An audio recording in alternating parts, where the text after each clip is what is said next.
Oh boy.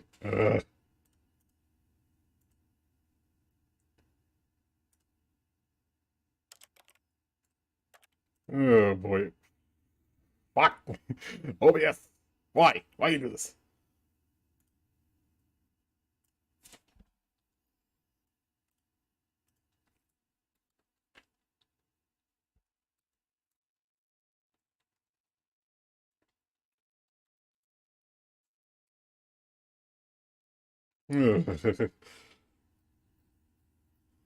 Well, that happened. Goddamn OBS pooped out on me. Gotta love it.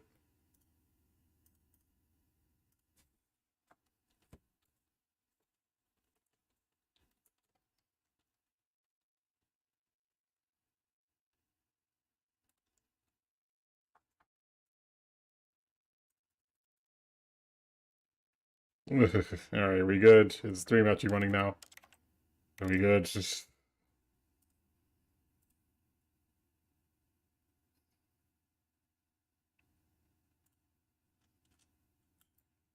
Jesus Christ. Anyways, as I was fucking saying before OBS decided to just poop out on me, what do we want to rate? You know what? I blame the narrator for that. You know what? I'm giving it a 1. Fuck you. A 1? I mean, I can understand if you had reservations, you saw ways the game could be improved to more fully express itself mechanically and artistically, but a 1? That's not even helpful. What am I supposed to do with that? But I guess it isn't my place to judge. Here, based on the data from your previous playthrough, I've compiled a new version. We're gonna go to sleep. Hi and good night. I think I've knocked it out of the park with this one. Let's take a look. Oh. The Stanley Parable Worldwide Leaderboard. How did someone beat this in 2 seconds?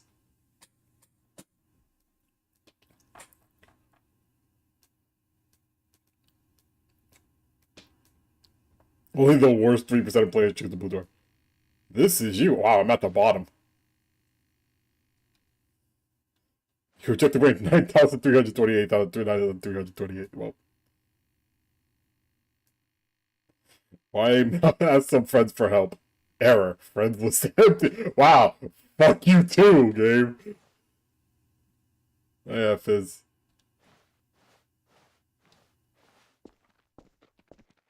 Now, would you say that competitive leaderboard helped you feel motivated to keep walking through doors? Again, honest answers, please. Hey, I nearly forgot. I've got a prototype of a new game I've been working on, and now would be a lovely opportunity to give it some playtesting. You wouldn't mind taking a look at it, would you? Perfect. Let me boot it up. In this game, oh no!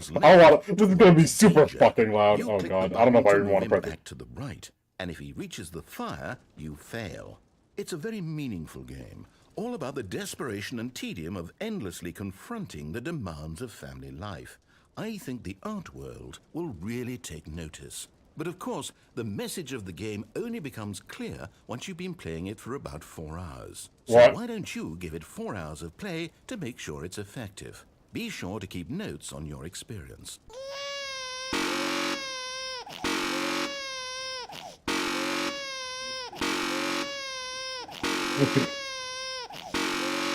Yeah, I think I'm good. I'm good. You heartless bastard. Did you do it because you hate babies or purely to spite me? Because if it's the latter, well, I don't know what to do. I'm completely out of ideas. I can't think of a single thing that might improve the experience for me. I'm not even going to try. I'm out. I'm done. It's over. Thank you for playing. Your input was extremely valuable. Oh, hey, since my game was so awful, why don't we play someone else's game? Just to ease the pain. Let's see. What do we have here? Yes, this seems like it'll work. Let's give it a shot. Oh boy.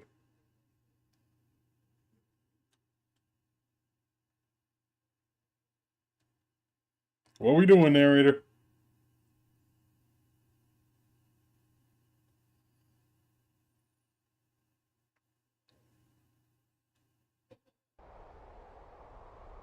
Oh. Aha! Fascinating. What do you think this game is about, Stanley? What's our backstory? What is our motivation? Well, it seems obvious to me that you are meant to play as a creepy man spying on innocent civilians. Where are we? You Isn't this game like Firewatch or something? For some sort of twisted erotic purpose. Yes, that must be it. What a fascinating venture into the experience of total mental depravity. So far, I love everything about this game, Stanley. And it seems there's even more. Come, let's venture outward and see what else is out there.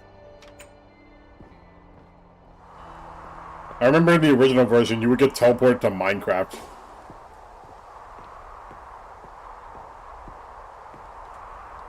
The Minecraft door sound, yeah, I heard that. Everyone noticed it. Everyone noticed the door sound. Ah, so we get a free game inside of the game. Alright, time to explore. Oh no. No, it can't be. It is. It's an open world game. Good God, quickly block it off. Oh, thank goodness, Stanley. What a close call. You nearly wandered off into that thing. That big open, just wandering around. No right or wrong directions. No path to follow. You can just go in any... Oh, thank heavens we avoided it. We're out of the woods now, Stanley. Okay, I'm going to get us out of here. Let's find another game. It really doesn't like open world games. Something with nice, big, insurmountable walls. Okay, I think this will be just the thing. Alright. The end is never the end. The end is loading. Oh yeah, Rocket League. Everyone. Wonderful. See, this is exactly what I had in mind. Just a nice big box for you to run around in. There isn't any possibility that you could get lost here. Now this is game design. Stanley, if you manage to get lost in this game, I will be phenomenally impressed.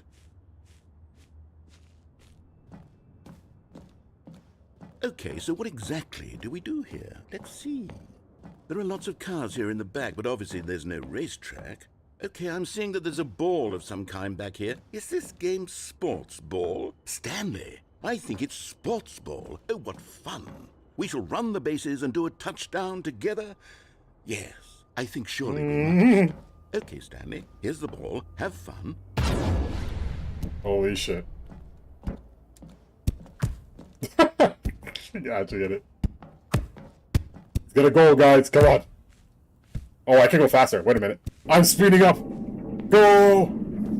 Are you doing it? Are you winning? Is this fun? Is it better than my miserable little story that I worked so hard on? Stanley, I have a thought.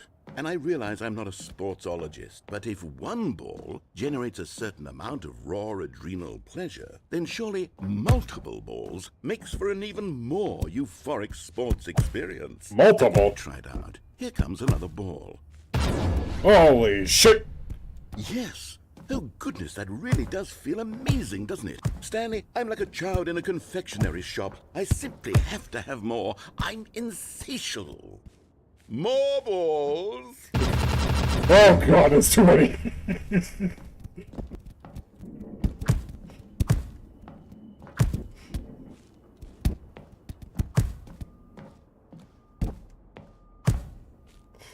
Everyone's enjoying this, Stanley. Are you having fun? Is this a real video game? Well, I sure hope you're having a good time, because guess what? It's over.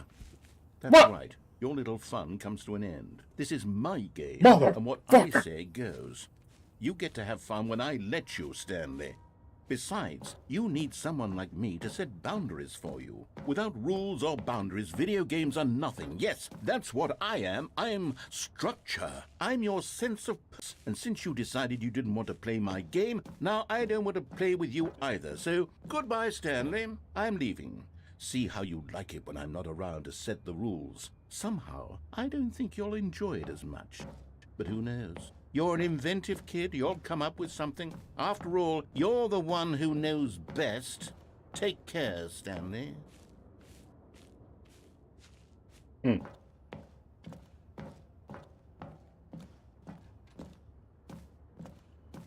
don't want to play with you anymore.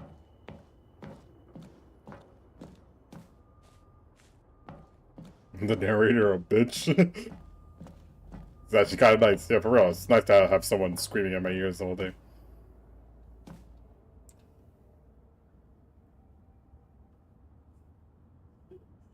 Hmm.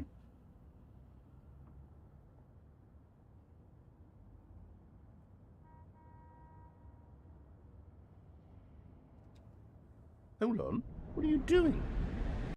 Whoop.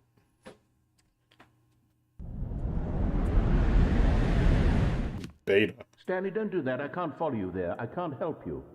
How will you write a story without me? You can't do it. You know that. Stanley, come back.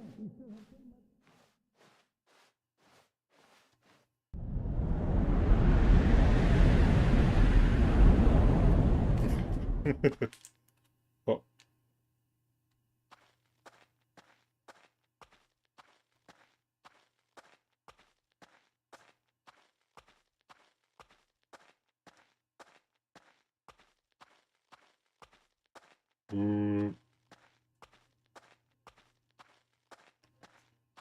The original Half-Life 2, but oh yeah, this is the original version of the Stanley Parable. Like, not even like the original Steam version, like the before that one. Oh. I wonder what he found. If what he wanted was to be the leading man in his own story, well, perhaps he's gotten it. Down in wherever he is right now. I wonder if he's happy with his choice, and if he's learned the heavy cost that comes with it. He'll understand soon what I was trying to tell him. He needs me. Someone who will wrap everything up at the end, to make sense out of the chaos and the fear and the confusion. That's who I am. That is what I mean to this world. Oh, yes. Yes, I'll be back. There's no other way. Once this ends, after it all comes to a close, then I'll be back. The end will be here soon. Very soon. I can wait.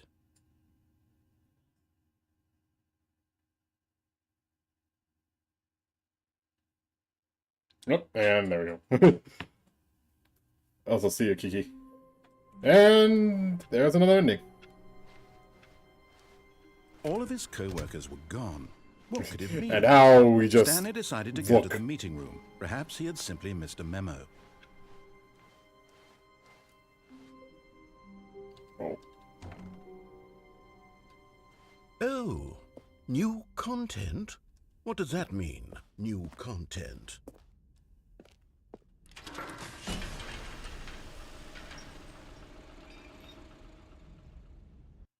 The end is never loading.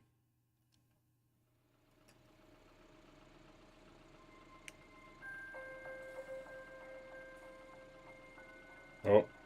Hello, and thank you for playing The Stanley Parable Ultra Deluxe.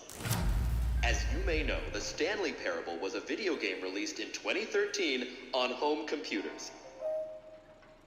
After receiving critical and commercial success, it was expanded upon in 2022 with The Stanley Parable Ultra Deluxe, a reimagining of the game for consoles and home computers. The Stanley Parable Ultra Deluxe features exciting new content that broadens and expands the world of the Stanley Parable, delighting audiences the world over. Please, step inside and see what thrilling new adventures await in The Stanley Parable Ultra Deluxe.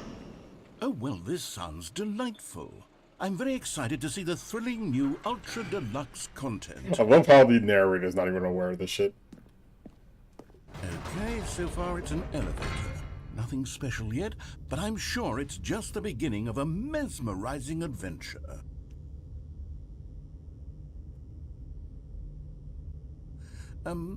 Is it broken? What's going on here? Should we be moving somewhere or... Oh, there we go. All right, finally, at long last, it's on to the new content. I've never been more ready. Let's do it. Yeah, let's go. New content.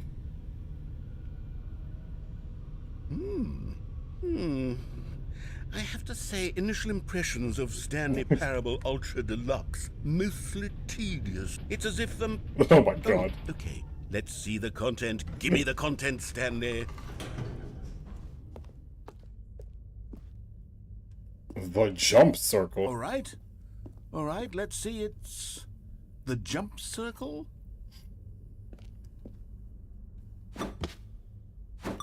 I can jump.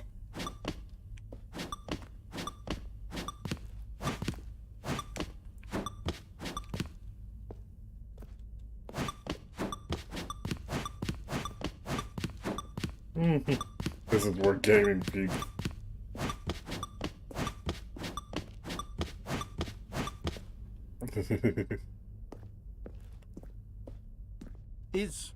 Is that it? Surely that's not all the new content. There has to be something else. Goodness. Another elevator. Stanley, I have to say, initial impressions of this game are not positive. It's just elevators and jumping. Is this what passes for exciting new content? If this is new content, then I could just read you the whole dictionary. There's 20 hours of new content right there. Hell, I could count to 30 trillion. You could put that on the book. The Stanley Parable Ultra Deluxe, now with over 1,000 hours of new content. And oh wait, there's more. Very good. Yes. I knew there had to be something else. Let's see it. I'm ready for whatever it is.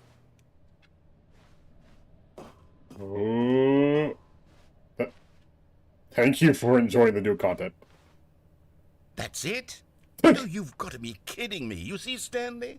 This is what happens when greedy video game developers with no respect for their fan base rush a cheap expansion to market for no reason other than to make an easy dollar. And don't get me started on the level of craftsmanship that's gone into it. In fact, I'm looking right now at the game's achievements, and it's hard to believe one of them actually says, "Test achievement, please ignore." What quality assurance department signed off on this? I'm infuriated and I'm offended, and I intend to find these people on Twitter and hold them personally accountable. He's gonna go to Twitter. I built up too much anticipation around the new content, I'm afraid. It could never have lived up to such expectations. Is it the real Twitter? I know. Still with me.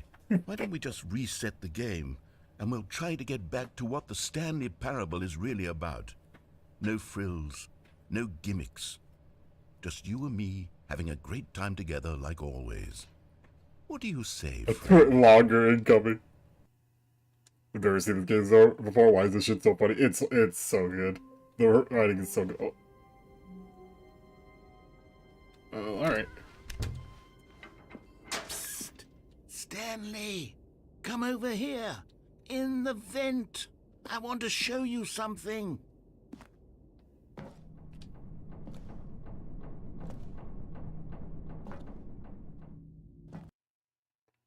Oh my god, y'all saying Among Us for going in the freaking vent. God, the brain rot.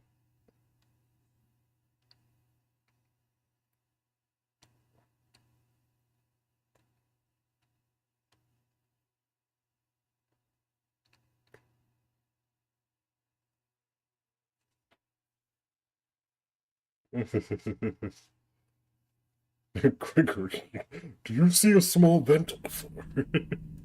Okay, you remember how cheap and unsatisfying the new Ultra Deluxe content turned out to be? Well, it got me thinking about the past, and how much better the Stanley Parable used to be. So I made something special and tucked it away here where the game's developers won't find it.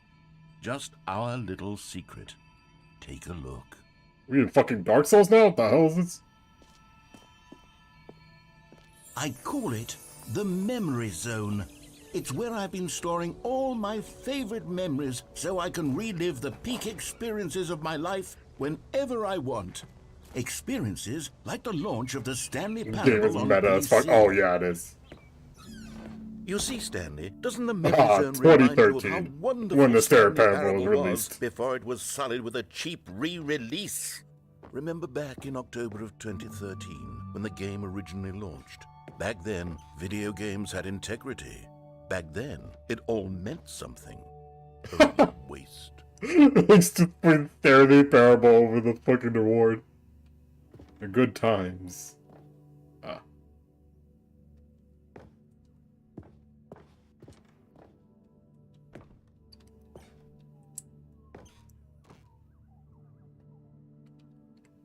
Damn. Fucking mozzarella fight.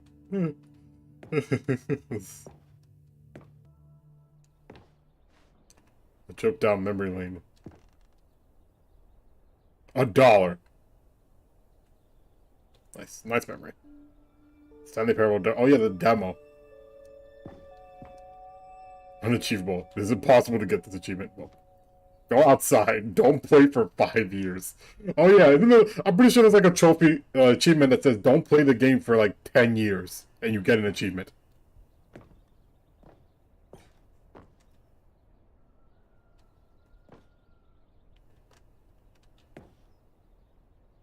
Super go outside. See y'all in 30, 90, 30. New video game releasing today. Why is it on New York Times?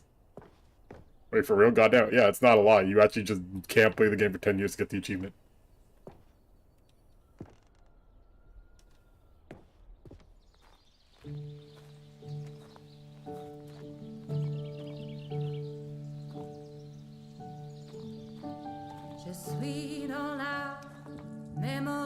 And over here, I don't remember there being lyrics on Vero. Stanley Parable. Okay. Like this stunning Never mind. triumph of games journalism. 10 out of 10 from Destructoid.com. Destructoid. James Stephanie Sterling writes, and I quote, "Where so many games that aspire to be more than games end up less than any form of art. This game even 10 years old now. Yep. Strives Nope. And then succeeds to be every game ever created."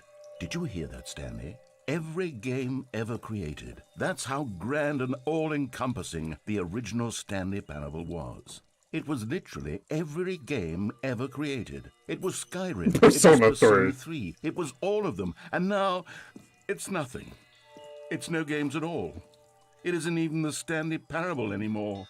It's just a husk now. A lifeless Well, I mean, husk the re-release, with an well, hour the of new Ultra Deluxe elevated version is not content. 10 years, but the original was about to be 10 years. Oh, God. What's in here? Maintenance.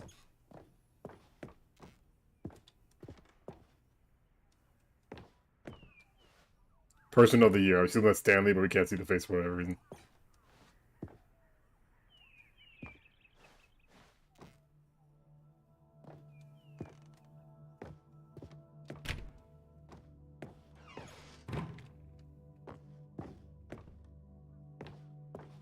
Here's another moving passage, this time from GameSpot.com. GameSpot. The Stanley Parable is both a richly stimulating commentary on the nature of choice in games, and one that offers some of the most enjoyable, surprising, and rewarding choices I've ever been confronted with in a game. 9 out of 10. Don't you get it, Stanley? The game was perfect.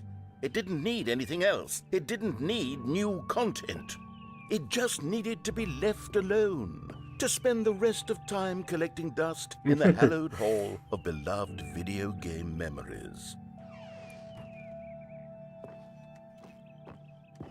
Wait, the door open? These were simpler times, Stanley. But I wouldn't give to go back to have it all over again. Wait, hang on. I don't recall this part of the memory zone before. What's this? What's down here? Oh no. Oh God, no. Stanley, it's a collection of reviews from Steam. Oh, no. The online video Oh, game God. distributor. I haven't looked at these in years. I can't even imagine what's been collecting down here. It's Steam Surely reviews. these reviews were glowing as well, weren't they? Steam reviews. Oh, no. Oh, no. Not recommended. Huh.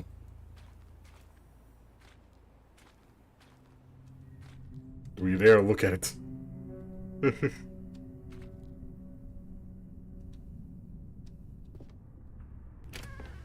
Honestly, I could not be bothered to play this game to full completion.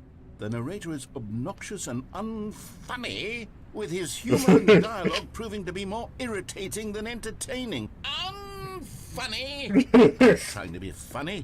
I'm trying to make a serious work of art. I suppose I could write up a handful of gags to insert into the Stanley Parable, but the game is already such a densely layered web of profound philosophical The way he says it insights for that real. I can't even imagine where I'd have the room to stick them.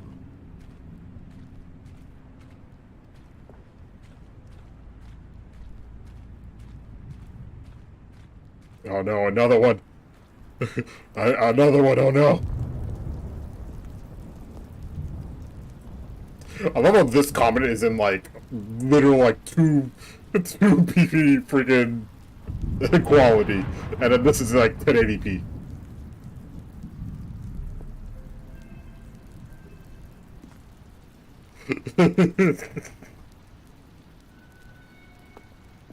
Okay, let's see what this one Oh, says. no. While the idea for the game is good, for someone who prefers non-linear games, this preachiness gets annoying fast. Preachy? Stanley? I'm not preachy, am I? Tell me if I'm preachy. Honestly, you can. Oh, goodness. This is actually quite shocking for me. I always, well, to be honest, I had always thought of the game's dialogue as being rather terse to begin with. You can't know how much fluff I cut from the game to get it to feel as light and airy as it... Well, I always thought it did. But maybe it wasn't. Oh dear. What an awful memory to have to hold on to. These black marks on my otherwise unimpeachable track record. I feel like a failure. Like I let these people down. Perhaps the Stanley Parable isn't quite as sterling as I always remembered. It's still a great game, dude. Don't worry about it. Oh boy. What's this one got to say? You constantly have to stop doing anything so the narrator can catch up with his long-winded explanations of what's happening. I wish there was a skip button. A skip button? Well, yes. Yes, I think we can do that. If I'm truly too preachy, then maybe letting you skip ahead for just a moment, surely it couldn't hurt. Not if it means we can strike these negative reviews from the record. Only positive reviews of the Stanley Parable. That's my motto today, and it's always been my motto. I'd do anything for the customer, Stanley. Yes, a skip button we shall have. I wonder how the people like put these negative reviews feel seeing their comments being put in this like this. And here it is. Go ahead and give it a shot. I'll pop you forward in time so that the second my incessant droning starts to bore you, with just the push of a button, you'll have zipped right past it. It's what the players have been asking for, and I'm very proud to have delivered. No more listening to me rambling on and on and on. No. The Stanley Parable is a game for the people, and if the people want silence, then by goodness, that's what they're going to get.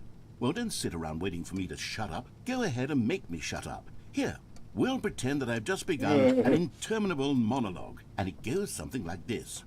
The story, and the choices, or what have you, and therefore are becoming it is. So on and so forth, until inevitably...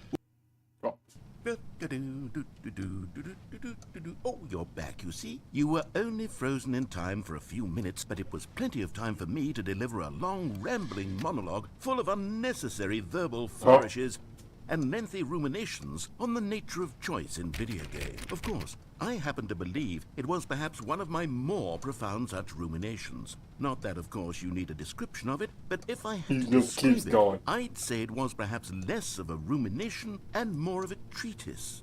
Or maybe a manifesto. Look, I'll outline it for you very briefly, and you can tell me what you think. Okay, so my theory is that any choice you've ever made is simply a series of choices made by the person who you are, or were, or will be. Bye. Well there, sport. You really did catch me rambling on a bit, didn't you? But that's the power of the button. The minute I start to go off on a thoughtless display of self-absorption, it's right at your fingertips to go poof, and it's all over. Oh, I can't wait to see what Cookie 9 will say about this, and whether they'll edit the rating of their Steam review, or at least change some of the wording. Cookie 9. Honest, I hope I don't you're even know proud. if one can change their review in the first place. I guess I should become better educated on exactly how Steam works. Perhaps that would have been the smart thing to check on before I went about this whole exercise of making the skip button. Although I have to imagine that after seeing this exciting new technology at work, surely whoever it is runs Steam will instantly run out and implement a new feature. Okay, welcome back, Stanley. Now, I should say that the amount of time the button has been skipping through is becoming longer and longer. That last one was, well, I want to say maybe 30, 45 minutes? It's not unendurable by any means, but it's Well, there's really only so much I can ramble on to myself about. I know, it's shocking, isn't it? But at any rate, I do suggest that we not press the button again. I think the skip button has been aptly demonstrated, and we can say goodbye to it and just... Wait, how do we get out of here? Where did the door go? Wasn't there a door that led into this room? I do feel quite certain that there was one here before. How else would we have gotten into the room in the first place? I don't think one can enter a room without a door of some sort, or a window or something like that. Do you see a window anywhere? A porthole? A sufficiently large crack in the wall? I'll take any of these. All I want is for us to move on and to please step away from the skip button, to go anywhere other than the skip button. There was a door here before, wasn't there? I swear there was. Where did it go? Can you maybe just ram your way through a wall? Is there any possibility that you could, say, slam your body into the wall until enough damage is done for you to be able to leave? Please, I'll take any option at all. I'm trying here. I'm asking you to work with me here. We need a door. We need a door of some kind. I can work with any kind of door as long as it can open and lead from one room to another. I'm going to step away for just a moment, and I'm going to try to find us a door. I don't know how exactly to remove a door and place it in a different wall, but I will find a way, I promise. You just need to not do anything. Don't press the skip button. Please, please, please do not press the skip button. Just wait here for me, and don't press the skip button. Got it? Yes, good. I'll be right back. Stanley, please don't push the button again. It's been 12 hours. You've just been frozen there. I don't know why the skips are getting longer, but they're really, truly getting longer, and my God, there's no way out of the room. Stanley, the door is gone. It's completely gone. I've looked at it from every angle. I've checked every one of those walls 1,000 times, and there's no door, Stanley. There's no door. There's just you and the button, and if you keep pressing it, I have no... Oh, Stanley, you're back. Oh. You're back. Oh, my goodness. I have someone to talk to again. Stanley, I A week? Or 2 weeks? I've been sitting here all that time, just sitting here, not a single person to speak with. And you'd think that that's just how it's always been, right? Me talking and you saying nothing. Would you think that it's exactly the same as always? Doesn't that feel like what we've already been doing? Me just talking? But it isn't, Stanley. It isn't the same at all. It isn't even close. Because I know you can't hear me once you push that button. That's what I'm realizing now, Stanley. I'm realizing that I needed to know that someone was listening. I needed there to be a vessel through... Oh, God.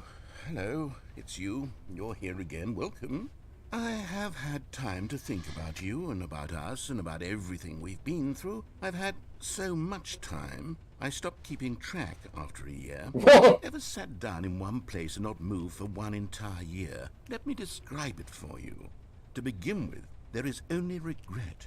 There is only the turning wheel of missed opportunities. I felt nothing at all but regret for the longest time, Stanley. Days, months. I lost it all in a blur of the deepest longing to undo the past. Anyways. He's not even here.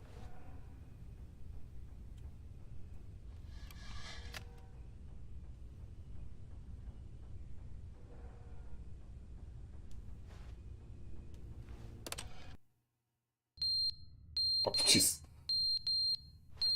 Shut up!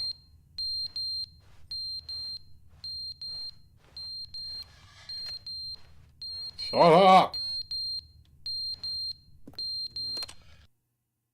But they didn't understand. Oh, the he's game back. was never meant to be funny. It was meant to have a point. It was meant to speak to the human condition.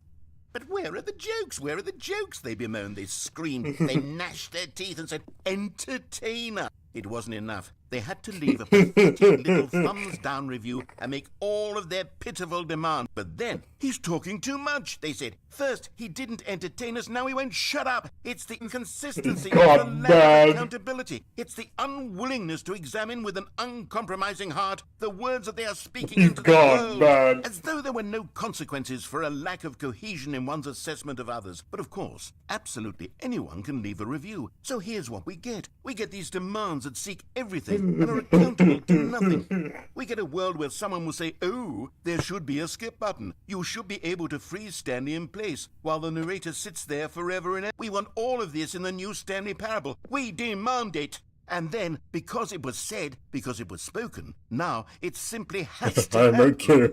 The most immediate desires. Every single thing demanded by every person at every moment in time. If someone wants it, then it's a crime not to bring it into being. Have we been given to indulging every fleeting whim for no reason other than to do so? Yes! Yes! It seems that this is now the world we live in. It seems that we are a people living in such bleakness and discomfort with ourselves that our entertainment is now our lives. It has come to represent us. It absolutely must speak to who we are as people, because otherwise, without our entertainment, we have nothing.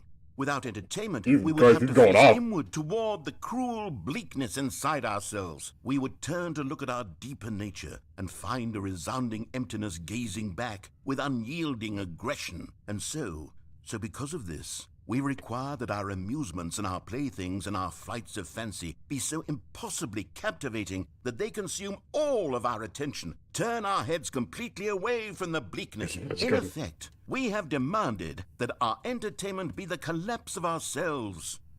What a pitiful reflection of humanity these entertainments are. What a shameful mirror to the human spirit they project. I'm not mad. I'm not mad about any of this. I'm at peace with it. I am the calm center of gravity around which these perversions hurl themselves. I am a waypoint for reasonable and collected discourse. They're the ones who are mad. They're the ones who couldn't stand the idea of me using my game to try to say something. Maybe they were just jealous of me. Yes. Yes, of course. They've been jealous of me. Of course. They are mired in fear and insecurity and cannot help but attempt to tear me down. What a sad state of affairs. When you read these reviews now, you can see it. You can taste the bitter resentment. And my, how good does it feel now to speak truth to these words, to finally allow these thoughts out. I kind of want to let them go. Like, let them go until, like, the dialogue loops or something. At last I am free to truly think, to feel. It must be that they were so discontent with themselves, they couldn't help but leave a negative review on Steam. Perhaps it says far more about them than it ever said about me. Perhaps the state of their psychological being was in such tatters, and my constitution and willpower are so ironclad in comparison. Perhaps it was this state that they sought some outlet through which to tear me down. This, you can see, is clearly why they felt the need to expect that the game be funny, that it be filled with yucks and whimsical humor, that it amuse them endlessly from start to finish. But they didn't understand that it was never meant to be funny. It was meant to have a point. It was meant to speak to the human condition. But where are the jokes? Where are the jokes? Alright, anyways. Oh, that plant died.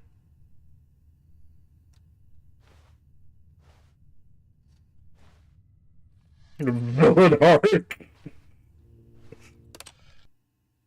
The end is never the end, is never the end, is never. Oh, he's lost his mind. Is never the end, is never the end, is never the end, is never the end, is never the end. He's truly lost it now. The end is never the end, is never the end, is never the end, is never the end, is never the end, is never the end, is never the end, is never the end, is never the end, is never the end, is never the end, is never the end, is never the end.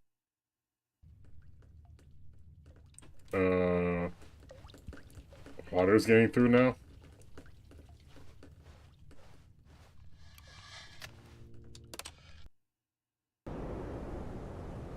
What the fuck?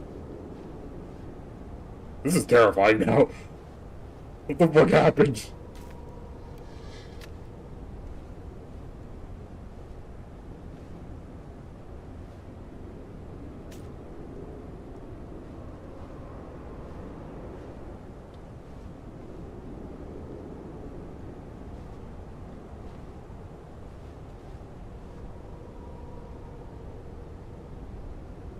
All the sounds.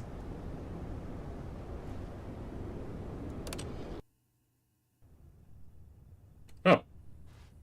We can see. Sunlight. Finally, something. It's been like, how many fucking years at this point? I don't even know.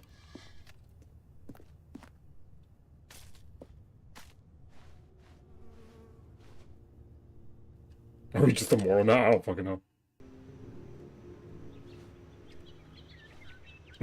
And now we're in Last of Us. There's literally a force going in and out.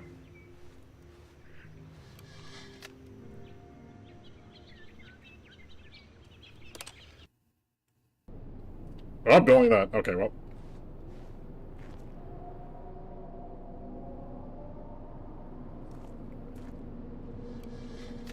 I don't like the sounds.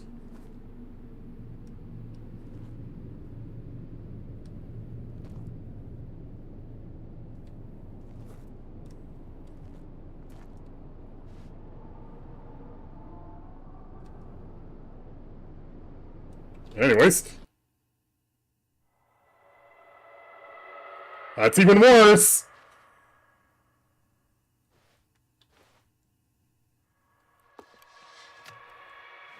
It's even worse! The button's broken. Oh.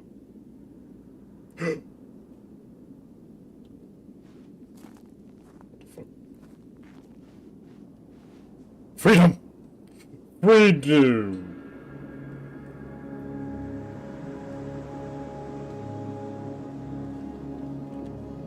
How does that building still stand?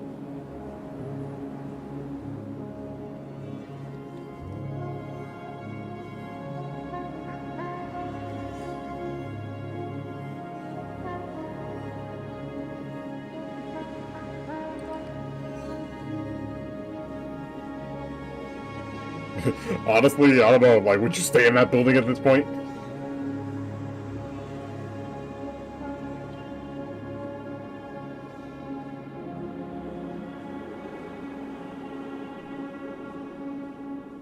Maybe for shelter. Oh! The end is never the end. The end is never the end. It's loading. Oh. I guess we're back. All of his co-workers were gone. What could it mean? Stanley decided to go to the meeting room. Perhaps he had simply missed a memo.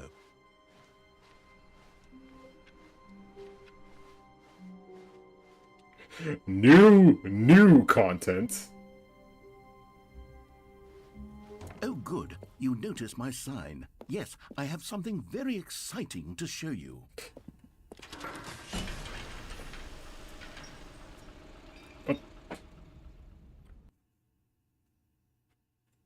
All right.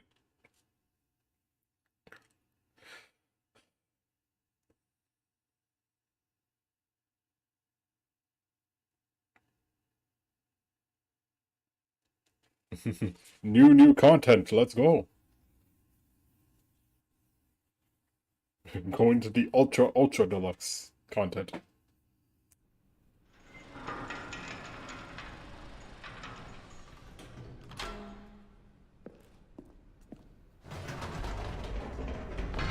You see, Stanley, I've been reflecting on the Stanley Parable and about how roundly disappointing Oh boy, DLC content. The original Stanley Parable was a landmark, and any new content for it should live up to that legacy. So forget this ultra deluxe nonsense. I say we take it one step even further. Oh. Which is why I'm very proud to announce for the first time ever, the Stanley Parable 2. Yo! Yes, you see, isn't this far superior to a measly re-release with a few minor additions? Think of all the new territory we'll cover with a fully fledged sequel. An entirely new experience, built from the ground up. Why, there are so many possibilities. It could go in so many different directions. This is what fans have truly been asking for. The Stanley Parable 2. There's like a bunch of like different versions they go thinking of. Wait, is there like a way to like... I guess not. Now, to be clear, I haven't quite nailed down what exactly the Stanley Parable 2 is going to be, but let's take a look at some of the features I've been Meeting developing plans. for it. Scrum design pitch, break, I pitch figure design, that number if I 2 can loosely chat. organize a handful of Two, interesting two. concepts, that surely the game will sort of naturally spring up around them. It'll all work itself out. Game development is much more of a fuzzy magic than anything scientific or logical, really. This way to the show floor. New features. New content.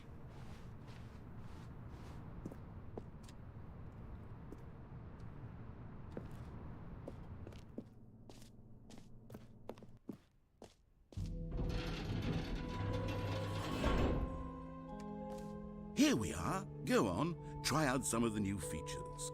There's a button that says the name of the player that is playing the game. For the Stanley Parable 2, I asked myself, what do players really want? And of course, the first and most obvious answer is that they want to be individually recognized and validated as people. So with that in mind, my first addition to the game is this button which speaks the name of the person playing the game. Isn't that wonderful? Alright, let's see. Jim. Sorry, I should have clarified. Right now, the button only says the name Jim. But of course, in the final game, this button will say your name, whatever name it is. Here, let's have you role play as Jim to really simulate the full I guess we're experience of Jim this right feature. now. Just play along. I promise you'll love it. Okay, here we go. Let's take a deep breath, clear your mind, forget whoever you are, and simply become a person named We're Jim. Jim now. Jim. Whoa, hold on. I wasn't finished setting up the backstory. If you don't properly roleplay as Jim, then you'll never understand the impact of this button. Otherwise, it's just a stupid button that says somebody else's name. Okay, we're doing it again, and this time let me finish first. Now, allow yourself to become Jim. Imagine yourself driving to... Jim. All right, fine, whatever. It's just a meaningless button that says Jim. You happy now? Get out of here. I'm done with this button. Why don't you go humiliate me in front of a different feature that I worked very hard on? Jim. See, if you'd only played along, Jim. that would have been your name Jim. the button says. But Jim. no. Instead, I can't even think about it. I'm taking the Jim button away. Jim. No! Jim. No! Jim. No!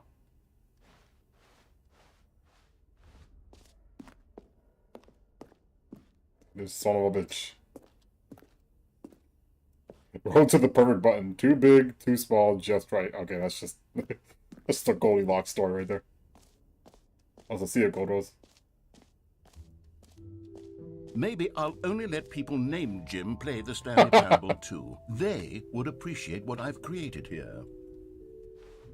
Epilogue. An epilogue would be fun, wouldn't it, Stanley? Yes, it will go at the end of the, well, we'll figure that out later. Oh, wait. The best thing about this entire game. The bucket.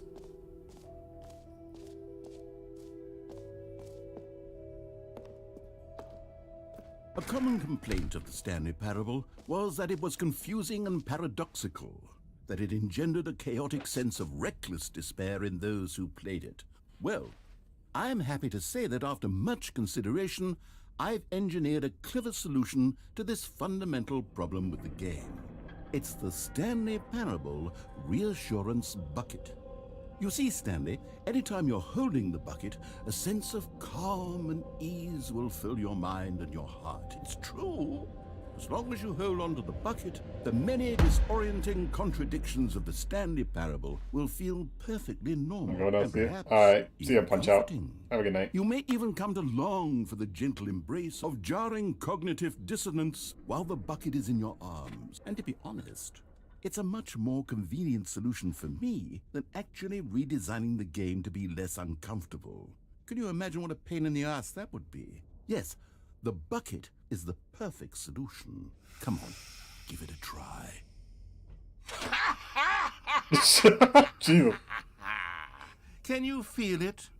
The glow of comfort, even in the face of crushing despair, must already be sweeping through your body. And in fact, can I say that I do believe the bucket lends you an air of charisma as well? I think that just holding it has made you the slightest bit more attractive as a person. Damn. The benefits of the bucket seem to go on, don't they? All this and more await you in the Stanley Parable 2. Does anyone give out awards for most enjoyable bucket in a video game? That really should. Okay, I'll be honest, I haven't yet decided on this one. I think that in the new version, the office could use a bit of decoration, like balloons. But I'm undecided on Get Well Someday and Happy 12th Birthday. Which would you go with? Yeah, well, someday or happy 12th birthday.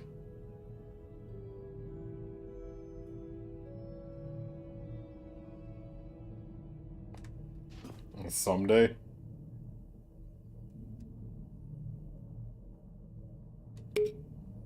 You know, sometimes when you solicit another person's opinion, it makes you realize that you knew which one you actually really wanted all along. Oh, fuck off! Happy 12th birthday, step-niece, it is.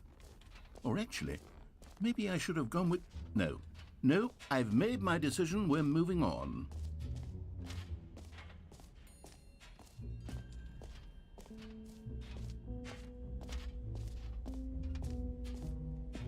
Stanley, here's an idea that I'm truly fond of. It's never been done before in a video game. This is, in fact, a hole that you can fall down forever. That's right. Infinite falling. You can fall until the end of time, if you like. A stunning leap forward for video games as a medium. Alright. Let's see. Whee! You see? Isn't it wonderful? One of my more ingenious concoctions. That's called Portal, for real. Now then, since you've gotten to see the infinite hole, you can press the teleport button to pop back up to the top, and we can continue onward. Great. Now, I'm very excited to show you even more of my ideas for the sequel.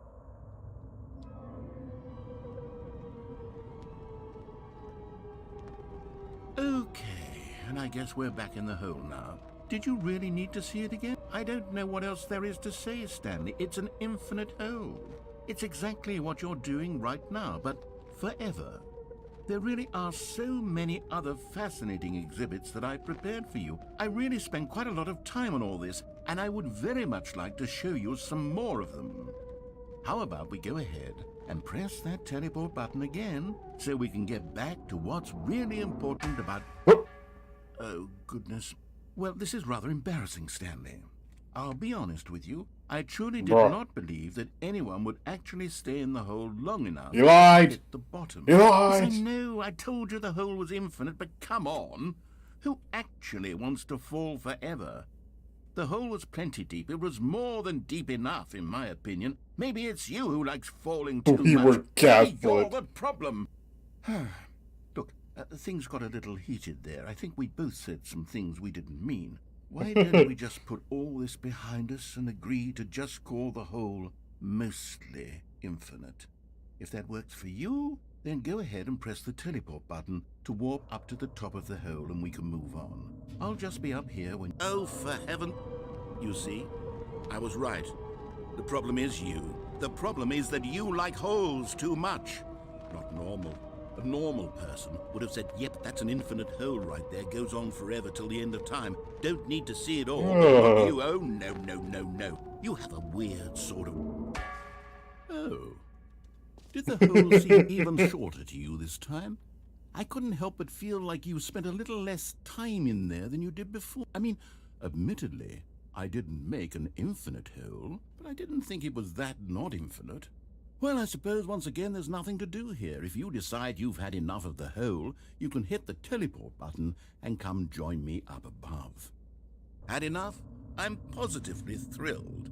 I really do have so much more to show you and to talk about, and I've had enough of the hole for a lifetime. Not me, though. Gosh, how could I have guessed? You're back in the hole. If this starts to become a thing where... Wow, okay.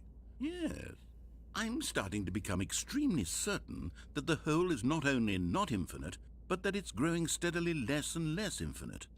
I suspect that I'm starting to hit the point where it's no longer feasible to call the hole infinitely deep, even by the lax overall standards for accountability and marketing. What's going on here? Stanley, I have no explanation for the uncertain nature of the hole's length. Here, let's try something. Let's pop back up to the top, and we'll see if it gets any shorter. Well, there it is. Oh, it's right there. The shame of my lie has come to haunt me. It's right Not only there. is the hole not infinite, but it's barely even a hole at this point. It's more of a concavity, or even a very aggressive divot. How is this still appealing to you? I know you're obsessed with holes, but at this depth, I just can't see this scratching the itch. Oh, It's like, who am how's I it to still judge? You appealing? just do whatever it is you're here to do and hit the teleport button when you're ready to move on. I'm pressing it. Is the, I'm pressing it. teleport button not working? You sure? Well, I mean, I really don't have an explanation. Still nothing? Well, I suppose there is one thing I can do to fix this. I'm out. Goodbye, Stanley. You couldn't bear to be away from the hole, and now you'll get more time with it than you could ever have asked. It's a win for everyone. You get to be with the hole, I get to do literally anything else. Man's bailing. Take care, Stanley.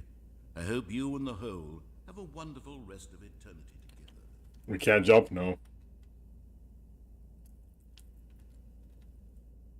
Well, this is our lives now. We literally can't jump. Oh.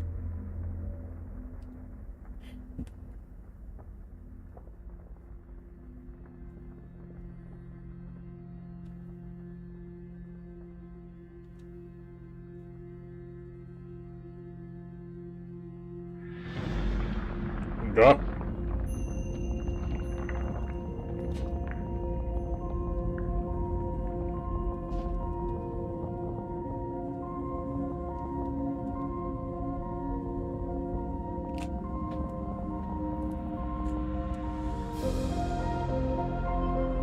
Oh, this is our lives now.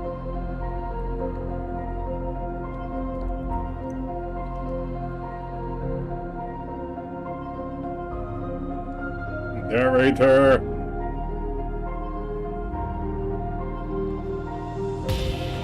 Holy shit.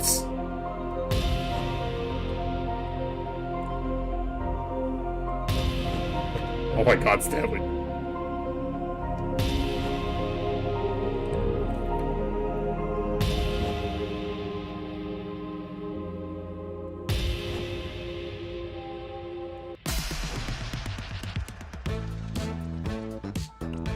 Hey, old banger. Live Stanley reaction.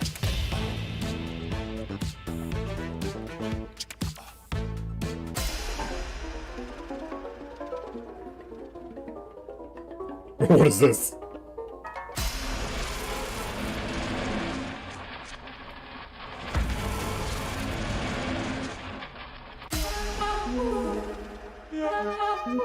What is happening? Oh, we are actually in hell. My head's stronger. You're no longer. What is happening? My head's strong. What the fuck? Dogs!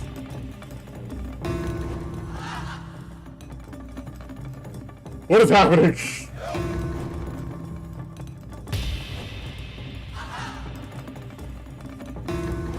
Oh god. I'm so confused.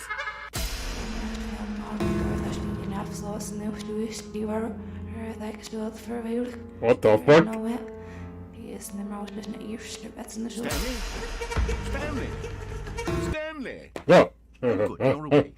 It seems you had sort of dozed off there, drifting away into dreamland. But we can't have that, Stanley. Because this hole is just so darn fascinating that I want you to be wide awake for every second I of want to go I back. don't want to miss a single moment. So how about if I just pop in from time to time and wake you up to keep you really, truly focused on the whole. From the looks of things, you and I will have many, many years here in this hole. I wanna I'm go looking forward to back. all of them. Stay alert, Stanley. I'll be back. Toodlepip.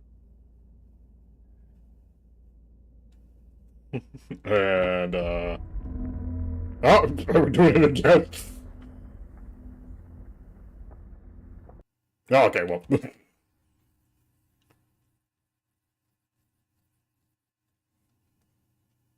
I guess we're back here. Here we are. Go on. Try out some of the new features.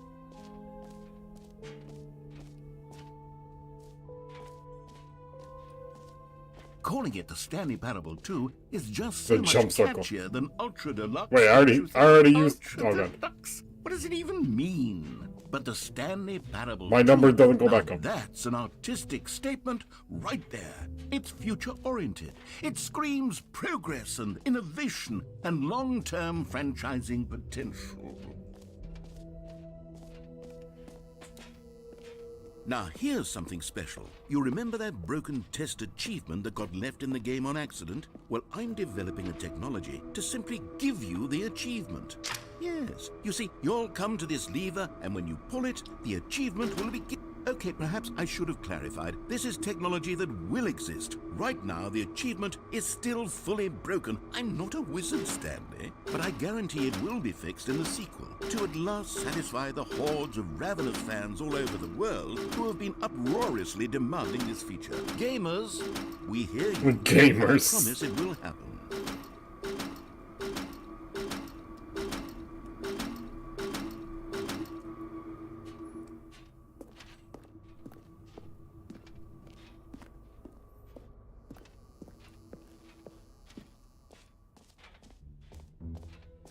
What else? What other exhibits haven't we seen yet? Can you find them? Collectibles.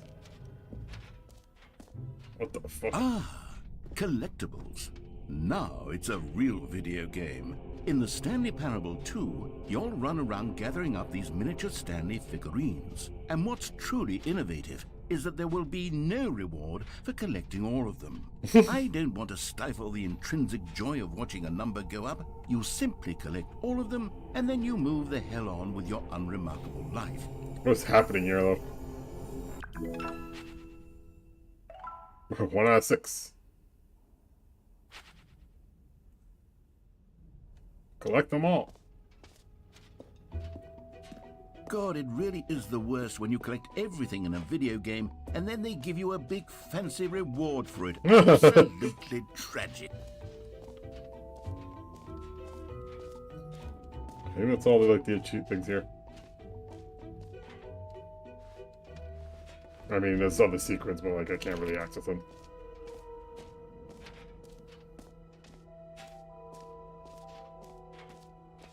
The merch shop.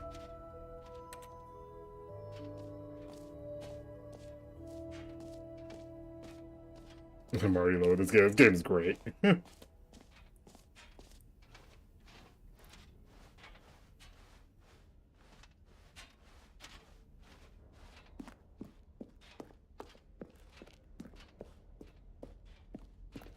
All right, have you seen everything you wanted to? Ready to move on now?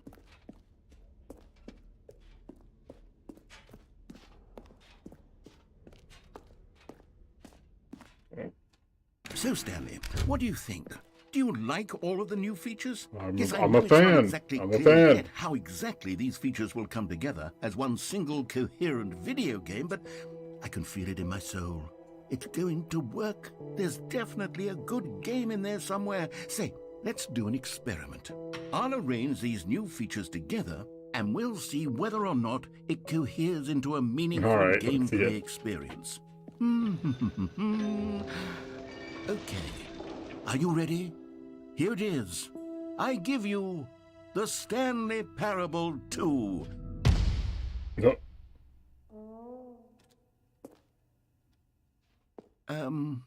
Well, I mean, there's potential here, right? It's sort of... Okay, never mind. Hold on, let me do a different arrangement. No. Okay, Okay, all right. yes, this is much better. I feel good about this. Here we go. version 2. Wow, she. Who am I kidding, Stanley? This isn't a coherent video game at all. It's a lot of gags. And I do very much enjoy creating gags, but they don't add up to anything. I wanted more than anything to create a sequel that would capture all the magic of the first game. I wanted fans to love it. No matter how good these gags are, they won't stand on their own. They would need the structure and the gameplay of the original. Wait, maybe that's it. I can take the original Stanley Parable and simply, well, insert a few of my new features into it. Tastefully, of course. With respect. With care for the vision and integrity of the original game. Would it possibly work? I suppose it could. But it would need a really, really tremendous title screen. A title screen that says with bold and uncompromising conviction, "This is the Stanley Parable 2." Let me see if I can whip something up. All right, perfect. Go ahead. Take a look. Oh, the end is loading. The Stanley Parable 2. By the way, yes, this is actually the sequel.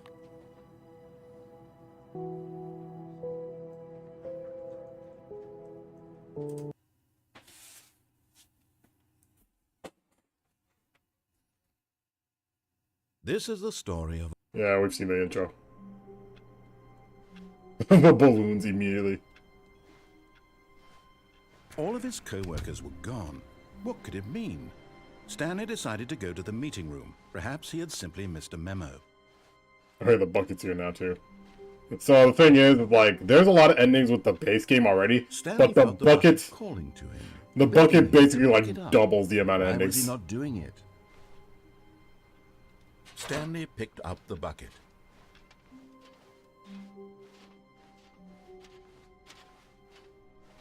Stanley clutched the bucket tightly to his chest. What if we do the same thing with the bucket? This was not the correct way to the meeting room, but Stanley had felt the bucket calling to him, telling him that the employee lounge was simply the place. Alright, have a good night, Rob. And here it was. Had the bucket turned out to be correct? Was this better than the meeting room? Yes, Stanley thought to himself. Yes, perhaps it truly was. How insightful the bucket turned out to be. No, never mind. The bucket was wrong. Stanley took the door on his left to go back to the meeting room. No, fuck you. No, said the bucket. What a voice. Don't go to the meeting room. Go somewhere else. The cargo lift, yes. Go there. Go to the cargo lift. That's a collectible. You found one of them. One of the miniature Stanley figurines. Remember, no reward for collecting all of these, only the intrinsic pleasure of a job well done. You can't buy that sort of happiness, Stanley. God knows I've tried. So, I implore you to savor each and every moment you come across one of these beautiful figurines. Okay.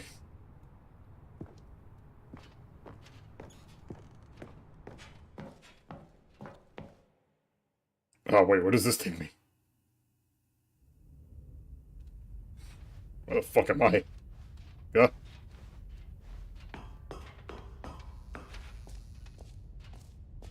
Huh.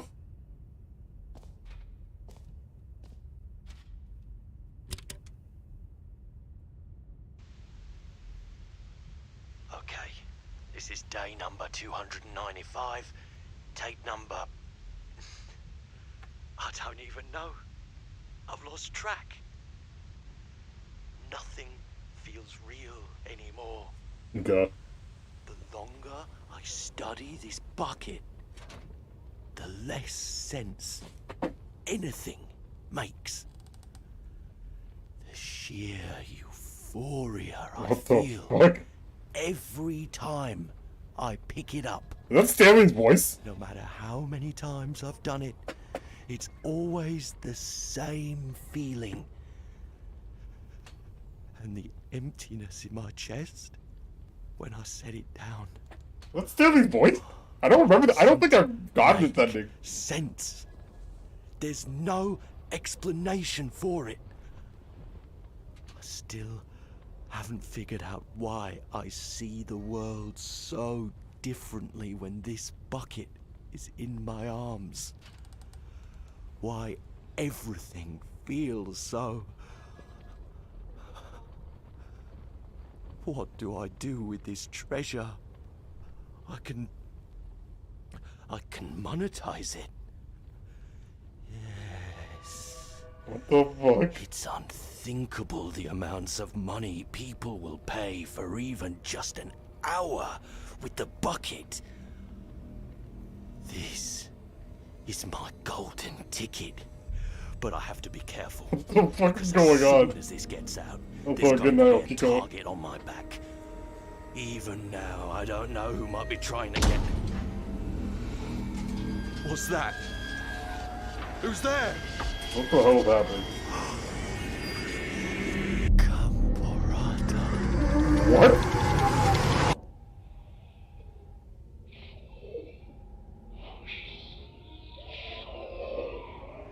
I have never seen this ending.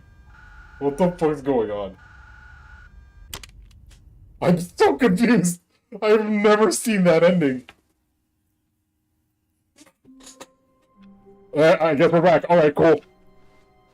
All of his co-workers were gone. What could it mean? Stanley decided to go to the meeting room. Perhaps Stanley lifted the bucket into his arms, and a wave of comfort rushed over him. This game is like a comedy game. It's like a comedy, but also a horror game at the same time. Room. But Stanley had felt the bucket calling to him, telling him that the employee lounge was simply the place to be. And here it was. Had the bucket turned out to be correct? No, never mind. The bucket was wrong. Stanley took the door on his left to go back to the meeting room. No, Said the bucket. don't go to the meeting room. Go somewhere else. The cargo lift, yes. Go. Good. Said the bucket. Now ride the lift all the way to the top. There's something up there I need you to do. Stanley did not question why or how this bucket was speaking to him. Uh-huh. It should have alarmed him, of course, because buckets can't talk. But Stanley chose not to think about this obvious fact. He was firmly convinced that the bucket had spoken to him, and he unthinkingly did whatever the bucket asked. Where am I going with the bucket now? No, stop. Look there on the wall. You see, there's a sign right there. It says, Bruh. "No buckets past this point." Stanley, how could you think it was okay to bring the bucket here? Unless, what if the problem is that you actually don't know what is a bucket and what isn't a bucket? I suppose that would explain a lot about your behavior up to this point. Which, if that's true, well, my goodness, I think we have to do something about it. This misunderstanding could have dire consequences on the entire rest of the game if not addressed quickly and properly. So much of the impact of the story is dependent on your understanding of what is and isn't a bucket. Please, step in here for a moment.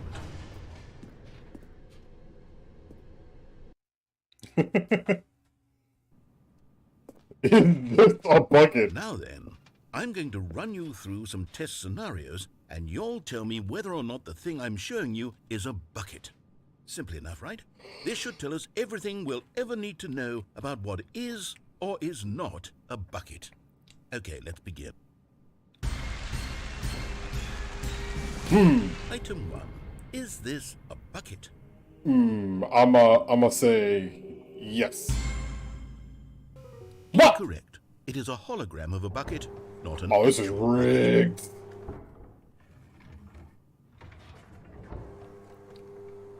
Item 2. Is this a bucket? Incorrect. It is a 3D This printed fucking recreation, garbage. not an actual bucket.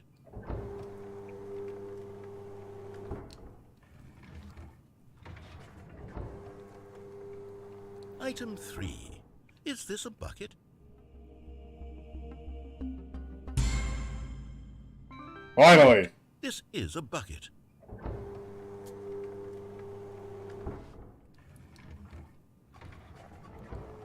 God.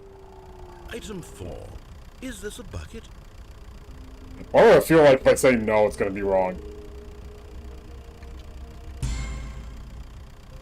Oh. Are you hallucinating? This is a tractor. It's an enormous machine that tills the earth. I thought this was a gimmick. How on earth did you manage to screw it up? Absolutely incredible. Let's just move on to the next one.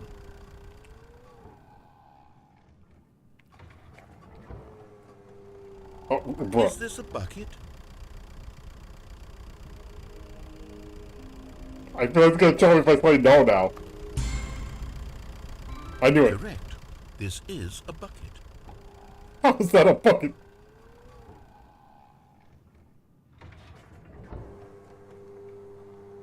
Item 6.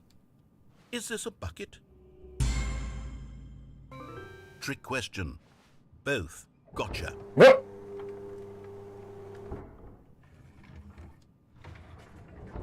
Item... Wait, hold on. I can't find the next one. Let me see. It should be around here somewhere.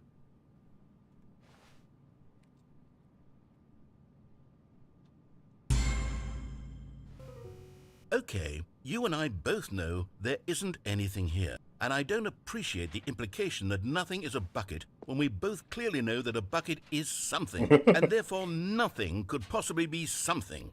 Unless, in your twisted mind, have you somehow convinced yourself that a bucket is nothing? Answer me straight, Stanley. Do you believe that nothing is a bucket? Everything is a bucket. You know what? I'm too confused to even sort it out. I've lost all sense of perspective. What is a bucket? What isn't a bucket? Mere moments ago I could answer these questions with confidence. And yet now I'm somewhat adrift. Do any of us know what a bucket is? Am I a bucket? Stanley, I can't keep doing this. I'm losing myself, and myself was all I ever had to begin with.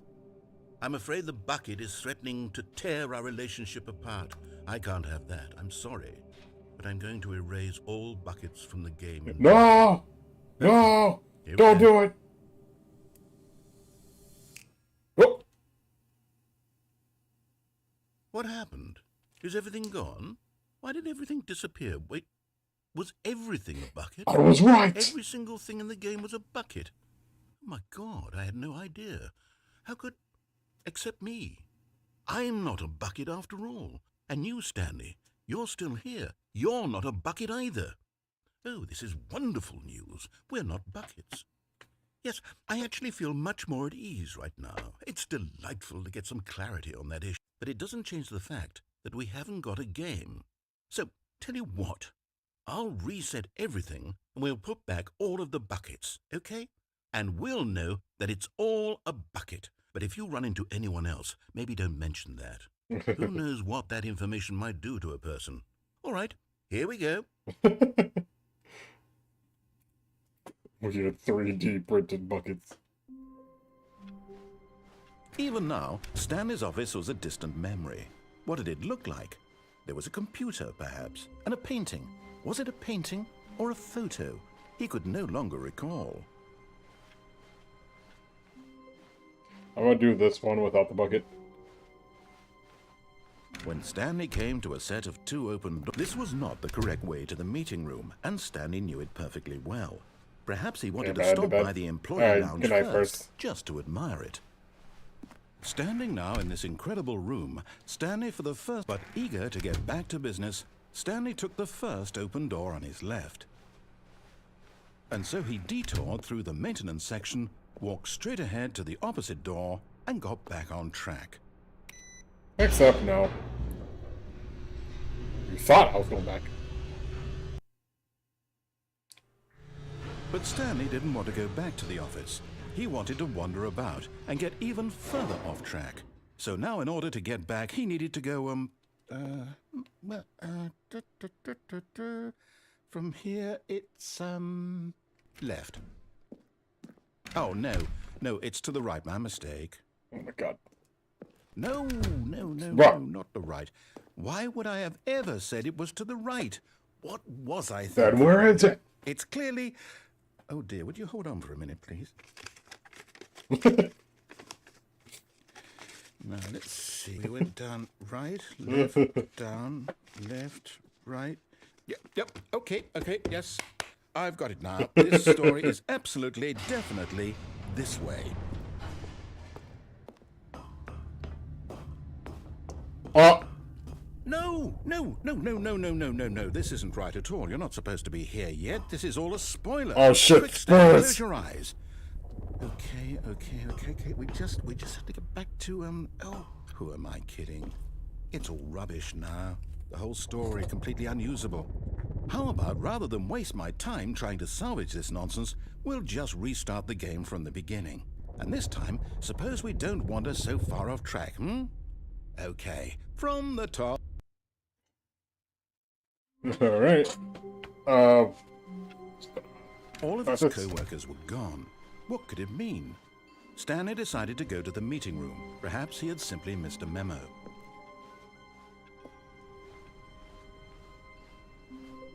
When Stanley... Wait, what? No, I restarted. I swear, I definitely restarted the game over, completely fresh. Everything should be... Oh, did something change? Stanley, did you change anything when we were back in that room with all the monitors? Did you move the story somewhere or... No. Hold on.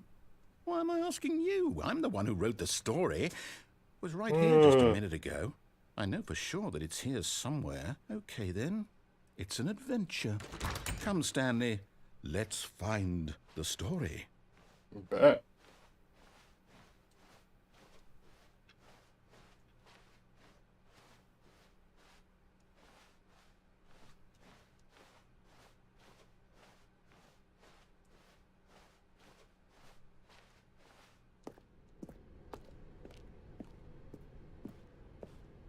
Wait, what? Oh, that loop is trippy. We're back here.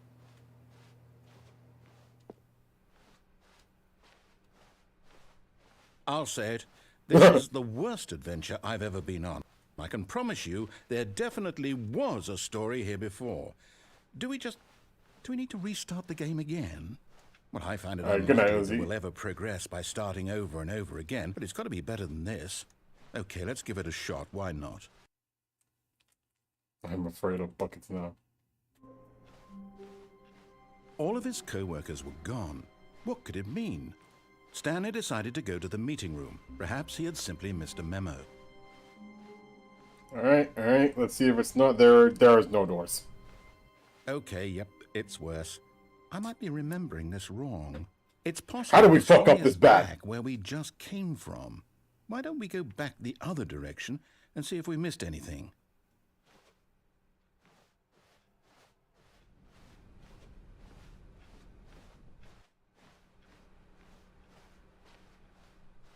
Aha! What? I knew we'd miss something. The story. Here it comes. How is it looping? No, wait, never mind. Not How the did it story. loop like that? Okay, let's head back the other way and retrace our steps. That's so trippy. What the fuck? Now this...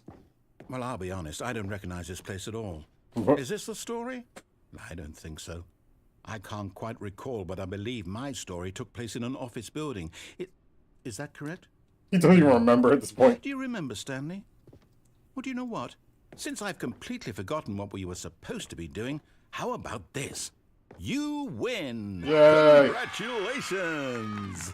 Yay! You put in a lot of hard work, and it really paid off. So, good job. Oh, no, I don't feel right about this at all. We both know you didn't put in any actual work for that win. Some people win fair and square, and this was not one of those situations. Okay, I'm getting weirded out by whatever this place is. I don't care what might happen this time. I have to restart.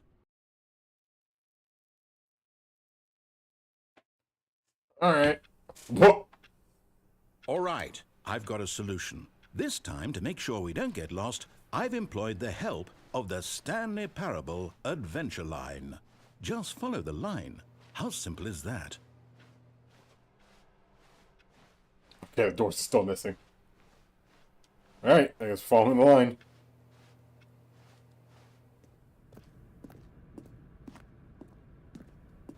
You see, the line knows where the story is. It's over in this direction. Onward, Stanley, to destiny. Though, here's a thought. Wouldn't wherever we end up be our destination, even if there's no story there? Or to put it another way, is the story Gotta of follow the no line. destination still a story. Simply by the act of moving I'm going forward, kinda crazy, I'm are gonna be we real. What the- implying a journey such that a destination is inevitably conjured into being via the very manifestation of the nature of life itself? Whoa. Hang on. That got a bit weird back there. Well, I'd like to apologize. Not sure where I was going with all that. You know what? I think what we need right now is a bit of music to lighten the mood. Oh god. Where did that come from?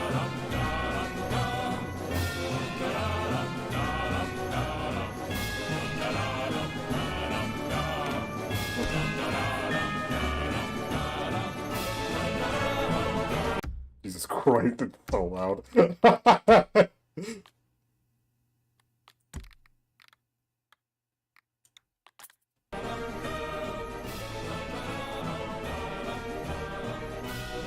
Wait, cut the music. Go back and look at that fern. That's nice, mate. Stanley, this fern will be very important later in the story. Make sure you study it closely and remember it carefully. You won't want to miss anything. Alright, thank you. Anyways. Huh? Ha! Wait, what? We're back at the office? No. Line, you do know we're looking for the Stanley Parable, right? The story? Is any of this ringing a bell? Bro. Oh, no, not again. Line, how could you have done this to us? And after we trusted you, after everything God we've been damn it, through- Line, how dare. Oh, I can't take this anymore. To hell with it. Restart. Well. You know what, Stanley? I say forget the adventure line. What's it ever done for us? We're intelligent people, right? Why can't we make up our own story? He's not Something wrong. exciting, daring, mysterious. Ooh, this all sounds perfectly doable. Why don't we simply start wandering in, well, I don't know. How about this direction? I bet. Now, yes, this is exciting. Just me and Stanley forging a new path, a new story. Well, it could be anything. And how does What do this you want work? our story to be? Go wild. Use your imagination. Whatever it might be, Stanley, I'm ready for it. Oh, god damn it. No, not you again. Stanley, I'd also like to veto the line from having any role in our awesome new story. No lines or monitor rooms. Just don't acknowledge it, and we should be fine. What the fuck?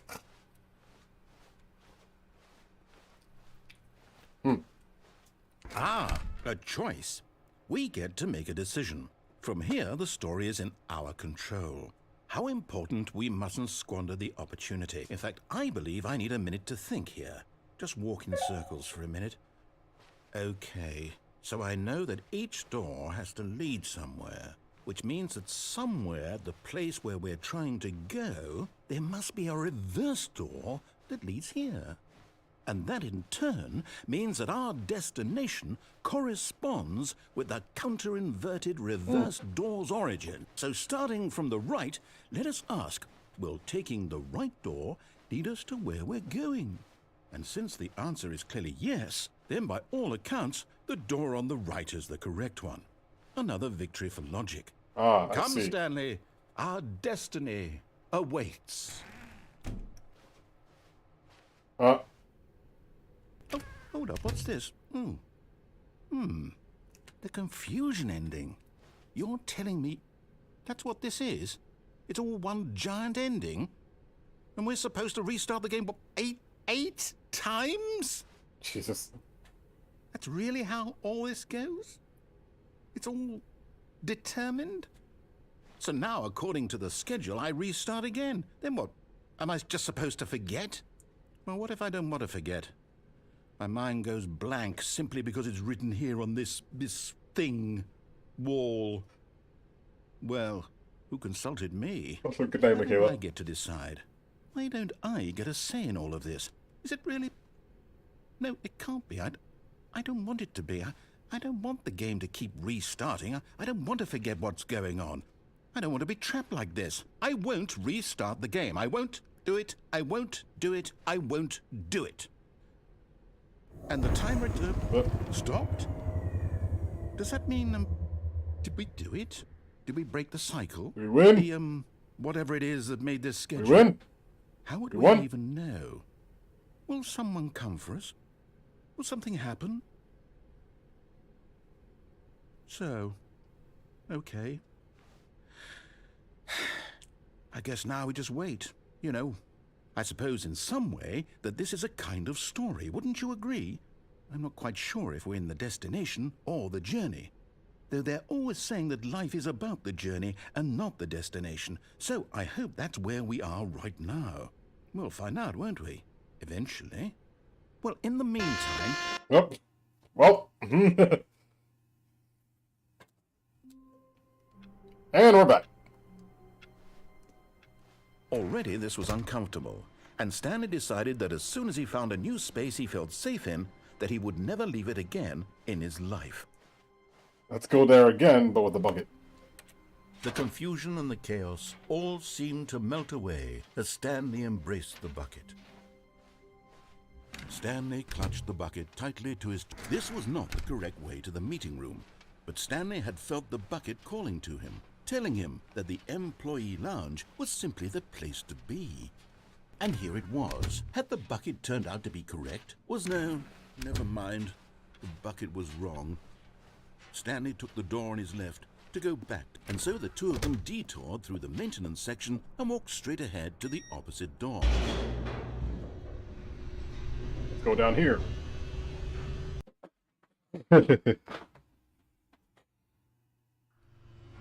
Oh, good Stanley. I'm glad you found your way here. I knew you'd find this Ah. place eventually. We care about you, Stanley. The broom closet, the baby. Oh no, the adventure line.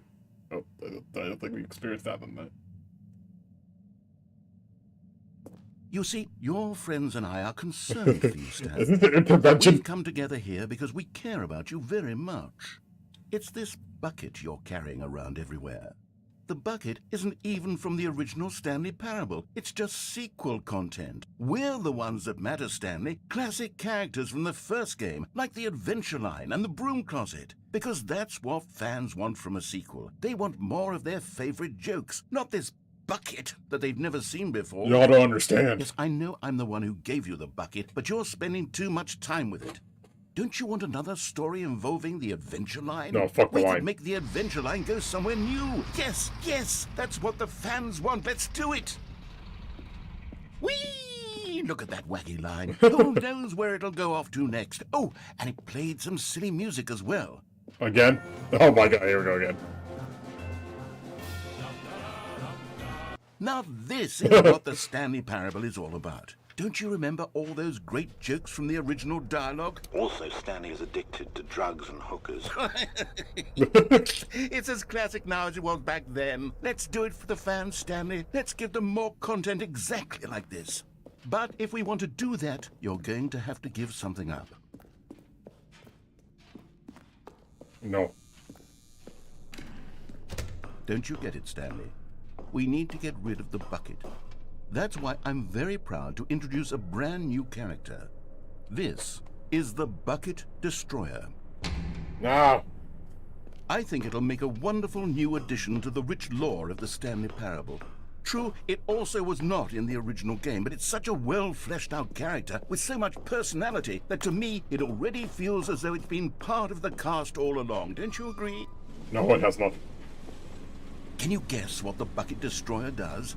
Surely you don't need me to spell it out for you. Go ahead now, Stanley. Say goodbye to the bucket, and then pop it into the machine when you're ready.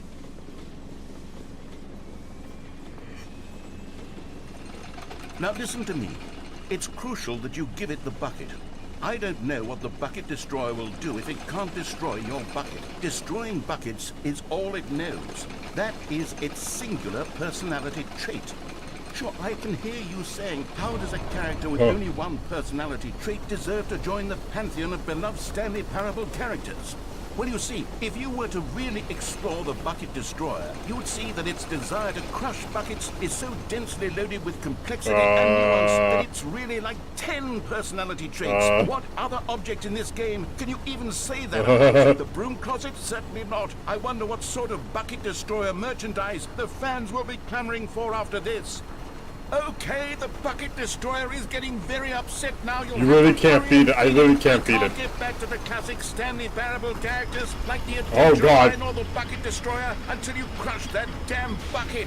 Quickly now, the fans are waiting. Do it, the fans, Stanley. Give the fans what they want. Hurry and. No! It exploded. At the machine. The Bucket Destroyer, my prized creation. You had so much potential. We were going to do such marvelous things with you, tell such spell-binding stories about you. All of it squandered now. Goodbye, new friend.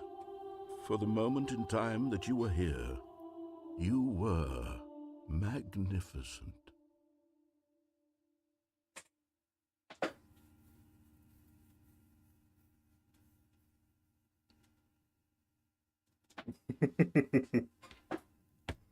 Oh, that's it.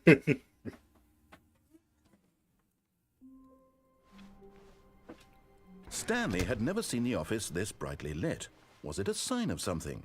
He hoped. Warmth spread through Stanley's arms. With the bucket in his arms again, he was home. Stanley clutched the bucket tightly to his... This was not the correct way to the meeting room, but Stanley had felt the bucket calling to him, telling him that the employee lounge was simply the place to be. And here it was. Had the bucket turned out to be correct? No, never mind. The bucket was wrong. The bucket was wrong. Stanley took the door on his left to go back to the meeting room. No, said the bucket. don't go to the meeting room. Go somewhere else. The cargo lift. Good, said the bucket. Now ride the lift all the way to the top. There's something up there I need you to do. Stanley did not question why or how this bucket was speaking to him. It should have alarmed him, of course, because buckets can't talk. But Stanley chose not to think about this obvious fact. He was firmly convinced that the bucket had spoken to him, and he unthinkingly did whatever the bucket asked. In here, said the bucket. Go into this dark room over here. Stanley once again obeyed blindly. Alright, I guess. Oh.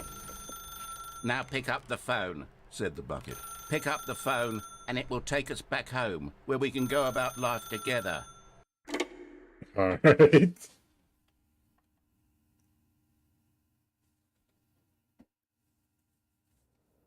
This is the sad story of a man named Stanley and his bucket.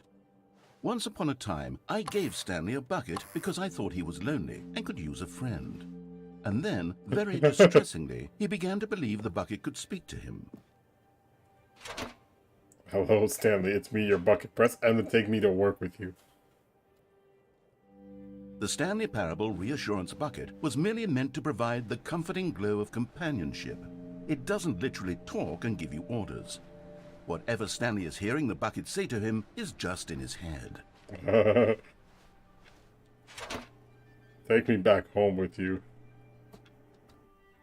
Lately, I've been concerned about him. Wouldn't you be concerned as well? To see him delusional like this, obsessing over an inanimate metal object? I want to say something to him, but I don't know how I can convince him. I don't know if he'll listen to me. This is a trip. I'm trying to go back to work. Oh, I'll try anyway. Stanley, can you hear me? Listen to me. It's just a bucket. It can't think, it can't talk. Not to you. All it will ever truly do for you is effectively transfer a liquid from one location to a different location. That's it. It doesn't do anything else. Don't listen to the loud man. Press 8 for us to go back home. You see, he's not listening. He's still taking orders from the bucket. You know, once upon a time it was me he took orders from. Me he trusted and listened to. Now all he cares about is his awful bucket. This stupid hunk of metal. Press P to ignore anyone in your life except for me. It's sad, but I suppose he doesn't need me anymore. From now on, he's just going to cling to this bucket, this cold, empty bucket, this sort of shiny bucket. Well, I'll give it this. The bucket does have a Oh nice god, shine. the narrator's falling for the bucket. You believe I'm real, don't you, Stanley? Press you to go back home. Yes, I suppose on closer inspection that it doesn't quite look like your average hardware store bucket. It's just a little more, what am I trying to say? Sturdier, more capable of transporting liquid. Oh no. Like it would be better at moving an amount of water from one room to another. Jade to relive the same day with me over and over. Oh boy. Oh my god, what am I saying? Better at carrying water from room to room. It's a bucket. It's literally just a bucket. Why do I feel some need to point out the ways in which it's so much more than just a regular bucket? Oh god. Go home to work, to home to work. Join the hive mind. I'm having feelings. What is happening The here? bucket. No. What's going on? Why do I want to be with the bucket? Hear what the bucket has to say. Do anything it asks. What's wrong with me? I don't understand. Perhaps if I had the bucket, this would be less confusing. Yes. The bucket could tell me what to do in this troublesome situation. Stanley, give me the bucket. No. Give it to me. Give me the bucket, Stanley. No. I need it. Give it to me now. No. Or I'll... Oh, okay. Go back to work, Stanley. Well, okay, well, that was a thing. The meeting room. Yes, that's where everyone would be. Stanley just needed to get to the meeting room. Stanley picked up the bucket and smiled. He'd never be alone again, not truly alone. There was something else to do where the phone was at. Stanley clutched the bucket tightly to his... This was not the correct way to the meeting room. But Stanley had felt the bucket calling to him, telling him that the employee lounge was simply the place to be. And here it was. Had the bucket turned out to be correct? Well, no, never mind. The bucket was wrong. Stanley took the door on his left to go back to the meeting room. No, Said the bucket. don't go to the meeting room. Go somewhere else. The cargo lift. Good. Oh, that's Said the the bucket. voice. It's Now the ride the bucket. lift all the way to the top. There's something up there I need you to do. Stanley did not question why or how this bucket was speaking to him. It should have alarmed him, of course, because buckets can't talk.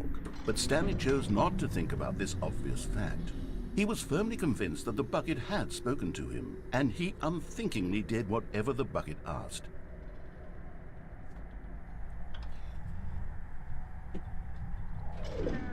In here. Said the bucket. Go into this dark room over here. Stanley once again obeyed blindly. I'm gonna see a bucket IRL and scream. Now pick up the phone. Whoa, hold on. Why did you unplug the phone?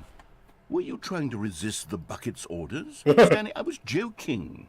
Obviously, the bucket isn't talking to you and telling you to do things. Buckets can't talk. It was a joke. Don't you get the joke? It's funny, Stanley. A talking bucket. Can't you see? Oh, goodness. I must have really bungled up the delivery if you actually took me seriously. Where did I mess up the joke? Oh my god. Should I have paused for longer or spoken quicker? Comedic timing is so difficult. I wish I were better at it. But there isn't exactly an instructional video on comedy that one can watch to fully... Oh, wait, yes, there is. Huh? It's sitting right here. Let's take a look. Okay. What is comedic timing? What is comedic timing? How does it work? How long should it last? How can it be used to effectively silence your political enemies? And more importantly, can it be taught in its entirety within 90 seconds? Thankfully, the answer to all of these questions is yes. Let's dive deeper. If you've ever told a joke or made someone laugh, in all likelihood, you did it while standing 50 to 80 centimeters from them in a room of no more than 76 degrees Fahrenheit, This is with so one of your specific. arms raised straight upward at a 15-degree angle from your body. These are the optimal conditions for good comedic timing. To begin the joke, start by stating and spelling your name. Next, provide a brief synopsis of the joke, including the specific times at which the recipient of the joke will laugh, and then Jesus spell Christ. out your name a second time. With these steps complete, it's time to begin the humor. Speak the entire joke in no more than 18 seconds Oh my and no God. less than 13 and a half, pausing only for bathroom breaks when necessary. When the joke has concluded, it is customary to inform your listener that the joke is over by declaring in your loudest possible voice, "I'm Dunny with the funny." Oh my Let's practice screaming, God. "I'm Dunny with the funny" now.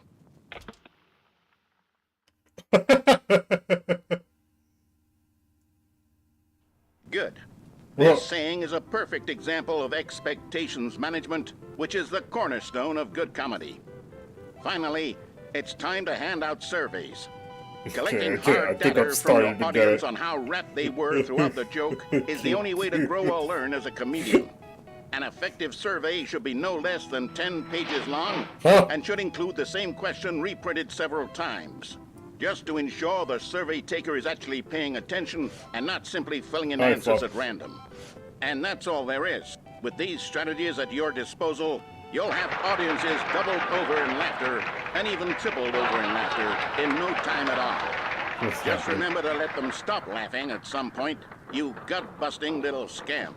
After all, we're each of us needed on the front lines of the war to fight the 12-legged invader who threatened our very existence, and to very likely die in a hailstorm of bullets and mandibles. All of us must be prepared to give our lives to this noble cause, just as our children must do after us, and their children after them. Godspeed, and may Earth reign supreme.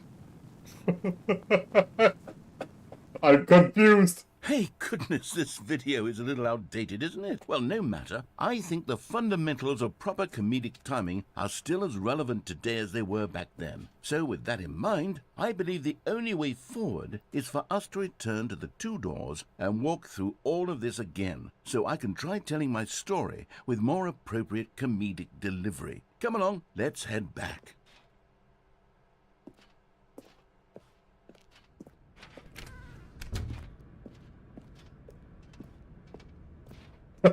He put a fence here so I don't fall to my death. I can feel it. This time, I'm really going to nail the delivery. You'll be in stitches. A talking bucket, you'll say? How ridiculous. How absurd. What a hilarious concept. The king of comedy. That's what you'll call me. Thank goodness we have the instructional video. Otherwise, who knows where we'd be right now. Well, I wouldn't be the king of comedy, that's for sure. The bucket spoke to Stanley. The bucket spoke. The bucket spoke. Oh, I'll figure it out on the fly. No need to overthink things. I feel you play this for 4 years straight. I hope it's a lot.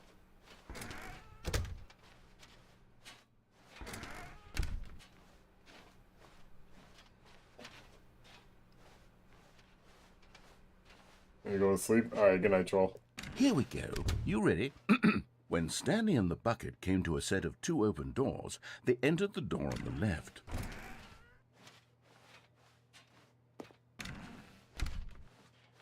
That is just the void. What? What? We're back at the phone already?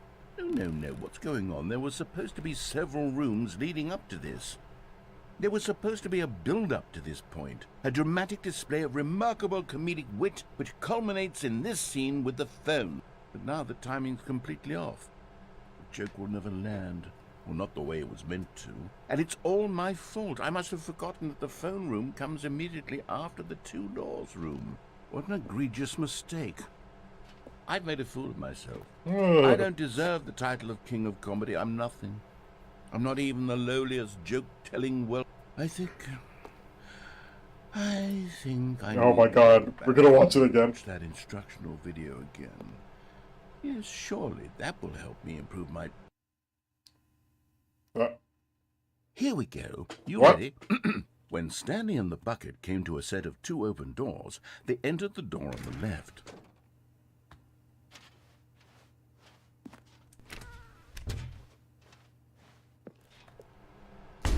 What? We're back at the phone already? No. What? Here we go. You ready? When Stanley and the bucket came to a set of 2 open doors, they entered the door on the left.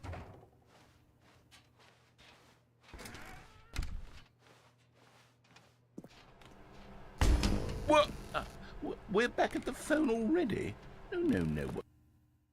Just gonna keep doing that? Okay, let's go left then. Here we go. You ready?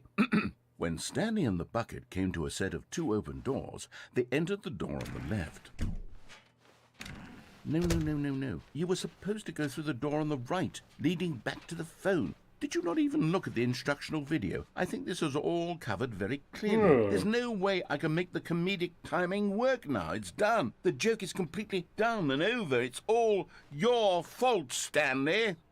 I'm going to be ridiculed in the community about the joke, right? I'm going to be shamed at every one of our meetings from now on. All because you couldn't watch a simple video and take a hint. Are you proud of yourself for bringing me down, Stanley? Are you proud?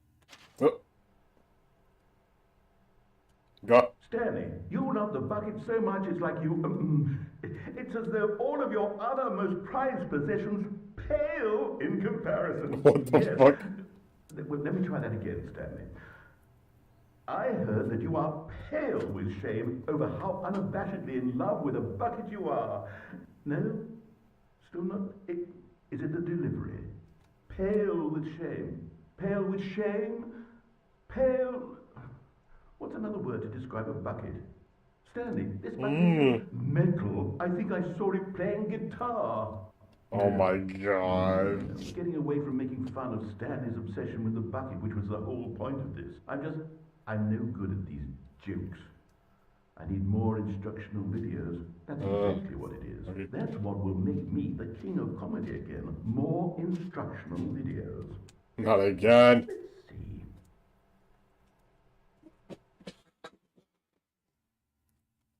Oh, alright, interesting. All of his co-workers were gone. What could it mean? Stanley decided to go to the meeting room. The good old bucket. Just Stanley and the bucket. Off on another thrilling adventure together. I'm sorry, Leroy. I guess, I don't know. There's like a joke there I probably missed. What was I about to check? Oh yeah, right. Stanley clung the bucket to his cheek. Could his co-workers really all be gone?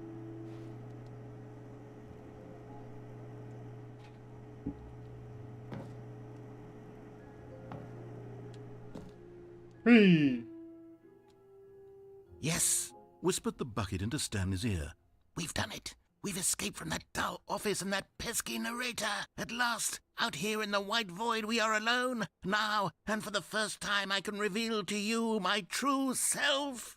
The bucket began to tell Stanley of its life and its history, of the countless wars it witnessed, desecrating the land and lives of untold numbers of innocent humans, and the bucket's own complicity therein, of sadness and regret, and the many years it spent dwelling on the actions it might have taken to curb the madness and the decay, if only it had been stronger, of hope and redemption, and its crusade to uplift the stock of life for the common man, to manifest justice where none existed, and the bittersweet reality of time, to see one's dreams and wishes met halfway, meted out in parcels like charity, and abandoned as soon as the warm glow of inspiration begins to dim. The opportunities to do so much more. There is so much it could have done. That's just how it feels, huh? The bucket wondered to itself. Perhaps if it had seen its own darkness with a clearer perception. This was way too much for Stanley. What are you talking about? He screamed. You're a bucket! To this, the bucket furrowed its brow. No, said the bucket. Not since the evil wizard Gambhorata first ensnared me in his machinations as payback for the sacred amulet I stole from his treasured vaults. I was young back then and could not conceive the ramifications of... No! Stanley screamed even louder this time. This is stupid! You are a bucket! This is so stupid! Why are we even doing this? As Stanley screamed and screamed and screamed, the bucket revealed its true form, transforming into a mighty beast of untold power. What the? Its fangs glistening like... Oh, we throwing hands? Alright.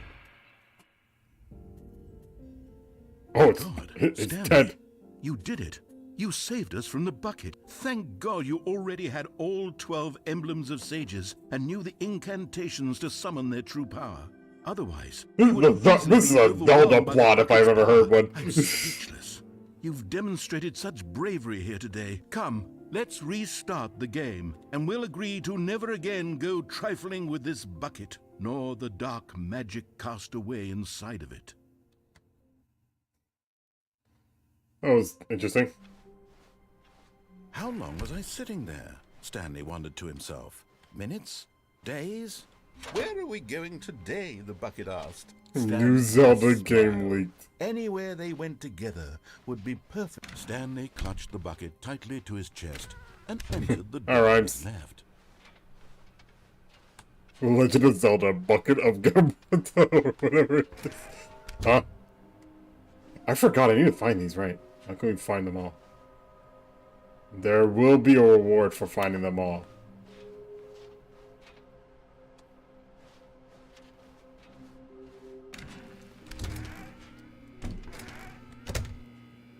Oh, Stanley, can you feel it? The broom closet. It wants the bucket. You can feel that, can't you? The aura of jealousy? It's as clear as day. This broom closet believes it deserves the bucket. I can really feel it now. It's a bucket. It belongs in a broom closet. That's what the broom closet is trying to say here. It's supposed to go with the other cleaning supplies. Good for you, Stanley. Don't give in. Don't hand over the bucket. I know how hard it must be, given the pressure that the broom closet is putting on your shoulders right now, but you have to be strong. This is your bucket. This is your companion and lifelong friend. You can't hand it over. Oh, no. We're getting into name-calling now, it seems. Is this how low the broom closet has sunk, that it has to resort to this stream of petty insults simply in order to get you to hand over the bucket? Stanley, I never liked this broom closet for a variety of reasons, but even this is worse than I had imagined. And wait, now the broom closet has the gall to imply that you and the bucket are not truly deep and lasting friends. How dare! That your relationship is purely superficial and convenient. How your life is dare so you! banal and meaningless that you'd feel the same sort of kinship towards any inanimate object which happened to lay in your path in an even partially enticing manner. Well, I never. Go on, Stanley. Lay into it. Really tell the broom closet off for its demeaning comments. Expand on the wide variety of experiences you and the bucket have shared together. Go through each of them point by point. Share your journal entries detailing the rich emotional landscape of your feelings for the bucket as they have changed and evolved over the years. Let him have it. Oh god, this is a trip. Okay, I've got you something which I think will help settle this debate once and for all. Here we go. Ah, yes. There. Now it's settled. It's mine! No more debate, no more discussion. Take a hike, broom closet, with all your meandering philosophical diatribes about the nature of cleaning supplies and their relationship to broom closets. Wait, is that cute on T-Rex's account? Oh no.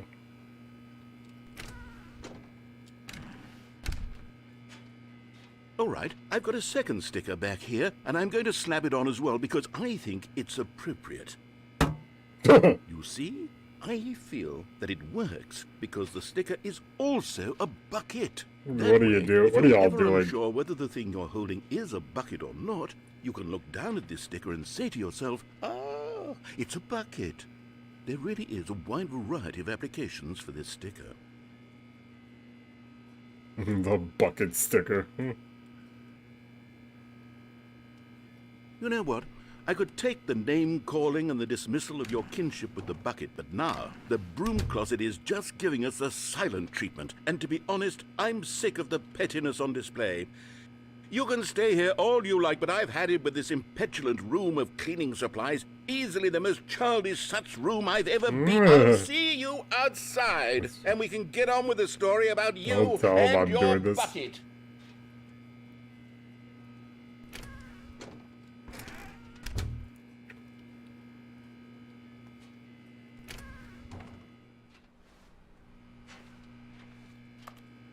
Okay, I got that. Coming to a staircase, Stanley and the bucket walked upstairs to the boss's office. Another miniature Stanley figurine. This, you know, there really must be a snappier name for these things. What about mini-stands? Stanley figs? Or what about Stanlerines? Yes, I think I like that. Another Nah. Stanlerine under your belt.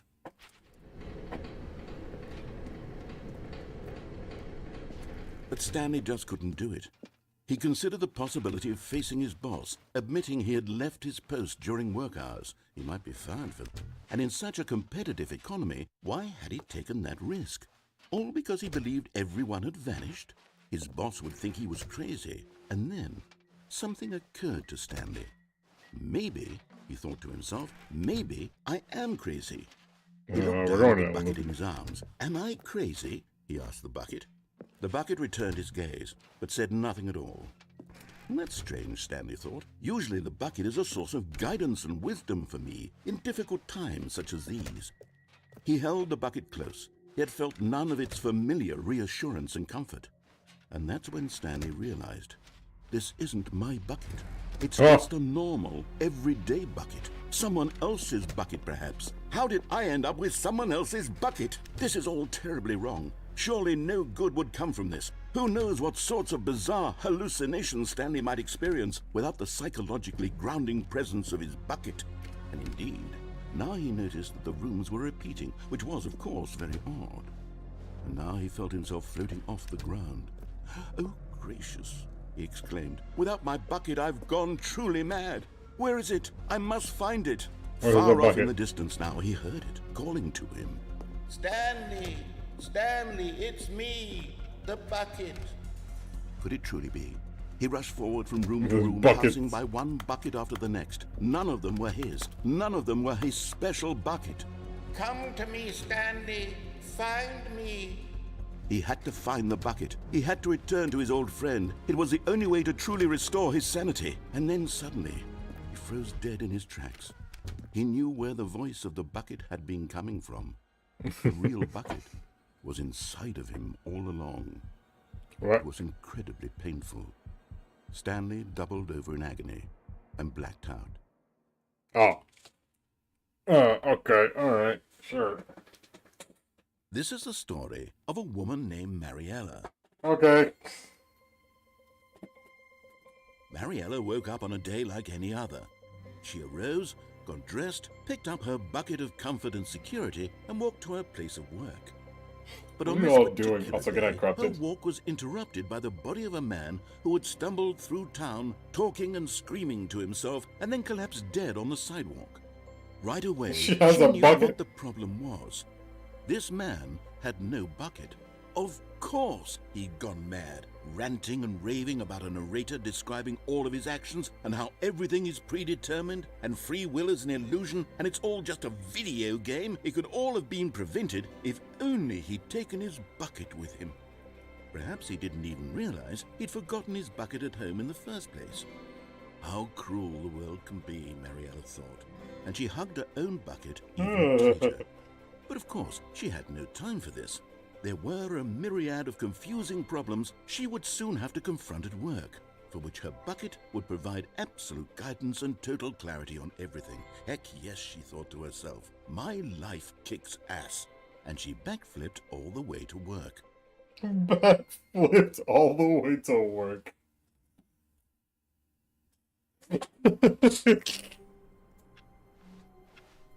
All of his co-workers were gone. What could it mean? Stanley decided to go to the meeting room. I'm gonna have nightmares about this buckets because of this game, I swear to God. A strong bucket, a humble bucket, a committed bucket, a bucket of culture and distinction. Stanley clutched the bucket tightly to his chest and entered the door on his left.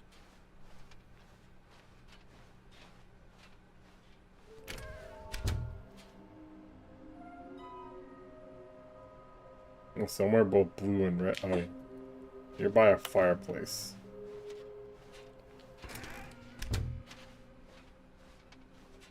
Coming to a staircase. If I dream about a fucking bucket, I'll play with this stream.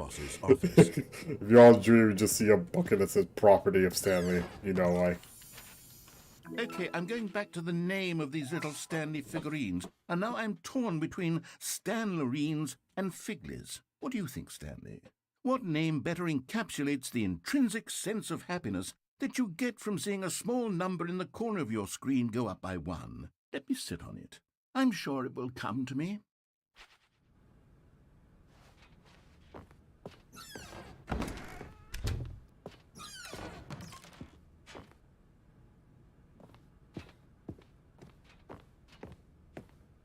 Stepping into his manager's office, Stanley was once again stunned to discover not an indication of any human life. Crushed by the weight of this, but Stanley guessed the correct code by sheer luck. Was it that the bucket knew all along? Oh boy. Was the bucket guiding him? Yes, this is certainly the most logical explanation. You're getting close now, Stanley. You've nearly gotten all I'm the starting to feel like I'm figure dreaming analyses. right Very now. soon, Oh god. You'll collect the last one, and then the first number will equal the second number, and that will be it.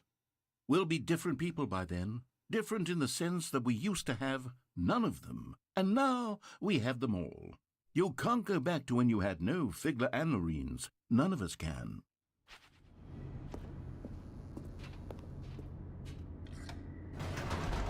Oh boy.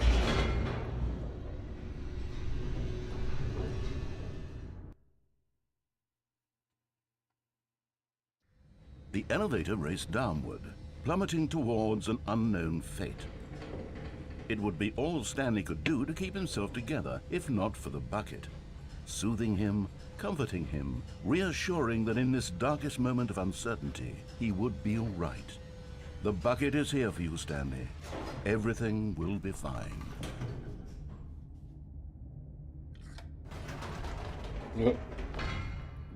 Wait, Stanley said to the bucket. Can we go back up? When I was pressing those keypad buttons, there was something very intriguing about the number 3. I want to go back so I can try pressing the number 3 again. The bucket said nothing. Compared to Melvin and Puddle, that guy's CQ.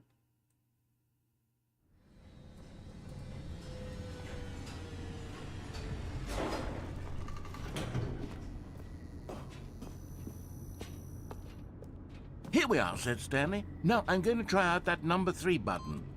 He took the bucket over to the keypad and began absolutely slamming on. Well, he said, the number 3 is such a special button. I'm having the time of my life.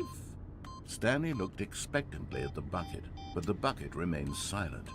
This was a shock to Stanley, who had always felt such a connection with the bucket. How was this not as exciting to the bucket as it was to him? Once Stanley had had enough of the number 3, he got back in the elevator. Perhaps the bucket had missed something. Perhaps it had not seen how much joy Stanley got from slamming the number 3 repeatedly.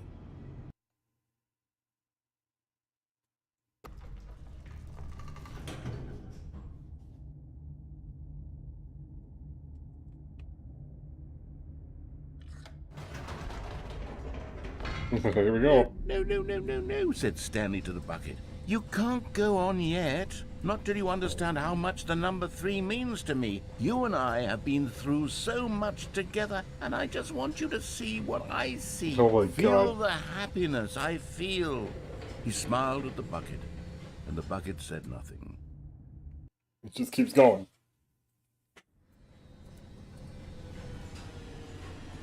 Also, it seems like we're now obsessed with the number 3.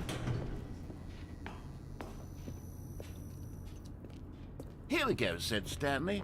This time I'll really show you. He ran to the number 3 and began to wail on it like a musician on a beloved instrument, weaving a concerto of truth and passion. He wielded the number 3 like a fine artist would wield a paintbrush. He told stories through the number 3, stories of his dreams and hopes and fears, and the whole time he looked to his bucket for a reaction of some kind. Anything to let him know that the bucket appreciated what he was doing. The bucket conveyed absolutely nothing at all, only silence. Crushed by a wave of dejection, Stanley returned to the elevator. Oh boy. Stanley and the bucket were so close. They'd always been there for one another. Why suddenly could the bucket not connect with this passion of Stanley's? The question caused Stanley to ruminate the whole way down the elevator. Oh boy. He knew that there must be a way to get through to the bucket, to communicate fully with his dear friend. Surely there was a solution, mustn't there be? Alright. Loading. But guess what? What if I do it again?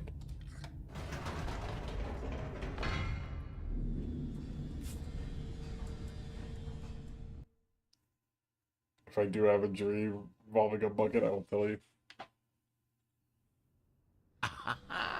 Said Stanley. I know what to do. I know how to fully express this feeling in my heart. He decided right then and there that he would hold a press conference where he would speak to the public on all matters relating to pressing the number 3 over and over. He would elaborate fully on what the number 3 meant to him and why he felt so alive when pressing it. Then the bucket would be able to see his joy through the eyes of others. It would get to see the world react to this discovery of Stanley's. And it would be through the public eye that the bucket would finally understand Stanley's work. For months, he advertised and marketed his press conference, building excitement around it, developing and rehearsing it, until it couldn't be refined a single measure further. I forgot the original part of this game. Stanley was as prepared prepared as he'd ever been for anything in his life. 3. This was it. One last chance to win the bucket over. One opportunity to share a true connection with a loved one. There was no one here. Nobody had come to the press conference to hear Stanley speak. It really needs to press the number 3 on a keypad over and over, presented by Stanley. Keypad over and over. 3. He was unloved, uninteresting. He was a failure. Damn. And in that moment, Stanley knew that the bucket would never again take him seriously. There would be no connection, no deeper understanding. The bucket merely sat there in his arms, indifferent. And so it began that slowly, over many years, the two of them grew more and more distant. They spoke less and less, neither wishing to state the obvious, that any sense of real respect between them had eroded since that day at the press conference.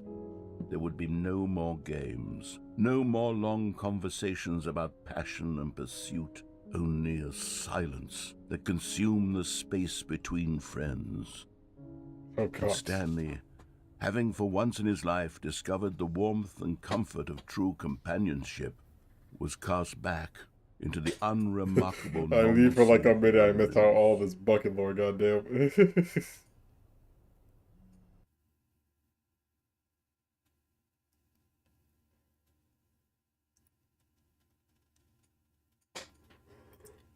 And we're back. What?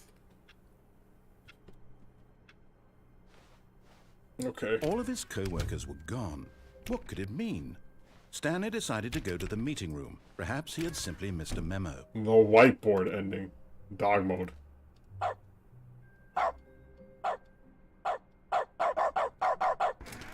Oh my god, clicking size of the dog.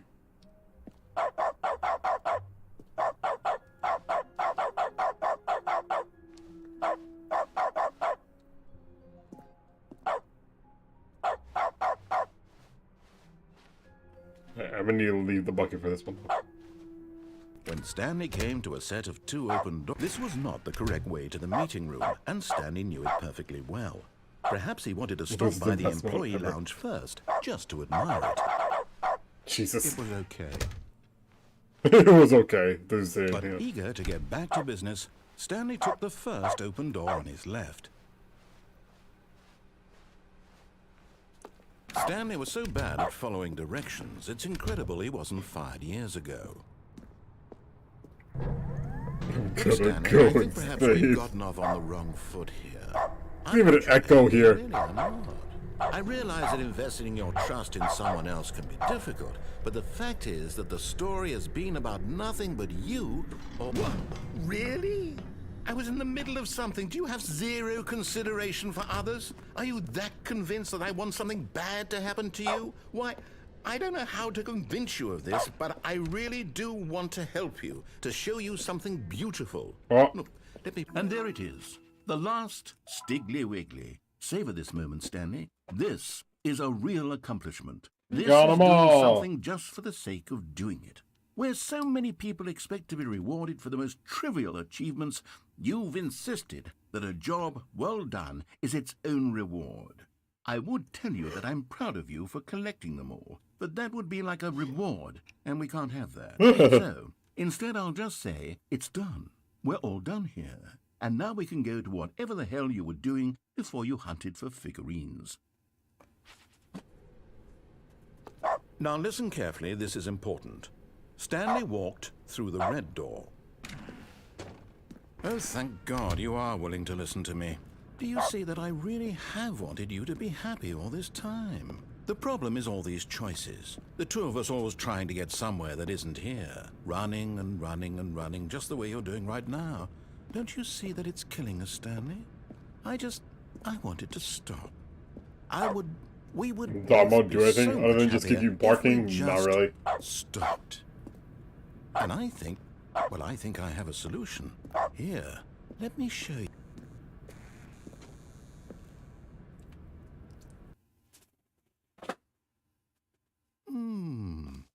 What do we want? What are we looking for? Here. Oh god, I remember this setting. This thing's messed up. Oh, it's beautiful, isn't it? If we just stay right here, right in this moment with this place, Stanley, I think I feel happy. I actually feel happy.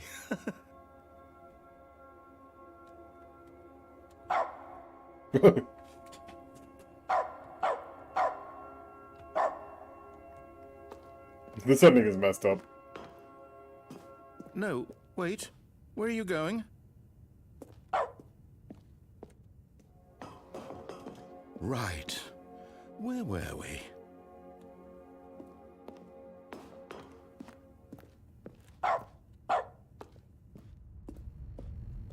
Oh no. Stay away from those stairs. If you hurt yourself, if you die, the game will reset. We'll lose all of this. Please, no, Stanley, let me stay here. Don't take this from me. Please, Stanley, think about what you're doing. No! Oh, thank God you lived. You had me worried there for a moment. Now, can we please get back to the other room?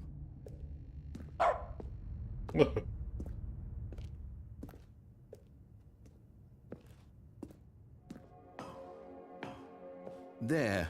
See? This is what you want. This is where we can both be happy. We really can. If we stop moving, we just have to stop moving.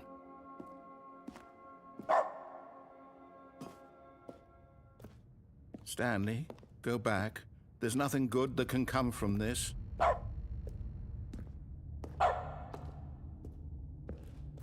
No. No, no, what are you doing? Do you just not believe me? What can I say to convince you? Oh boy.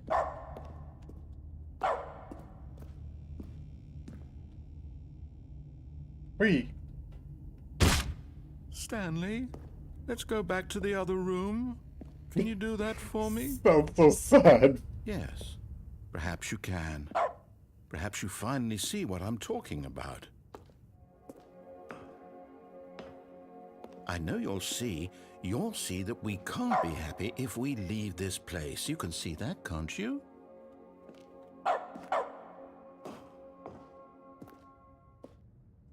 No, perhaps not.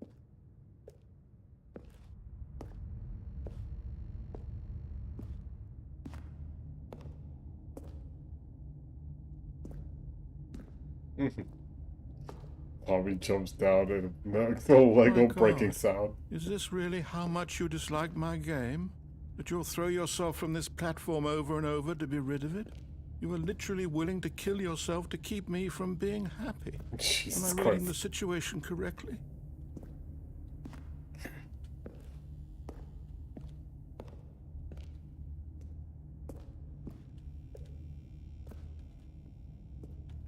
Or maybe you're just getting a kick out of it. I don't know anymore. I just wanted us to get along. But I guess that was too much to ask. I'm fucking Do adorable, you are we? actually want to stay alive? Or are you just teasing me? our legs, okay, for real, how the fuck are we alive? I wanted us to be happy here, Stanley. I really did.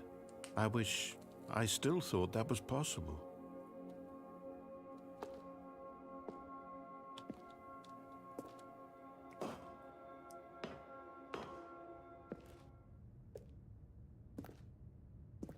God, the way I'm like so slow now. I'm still surprised we're walking.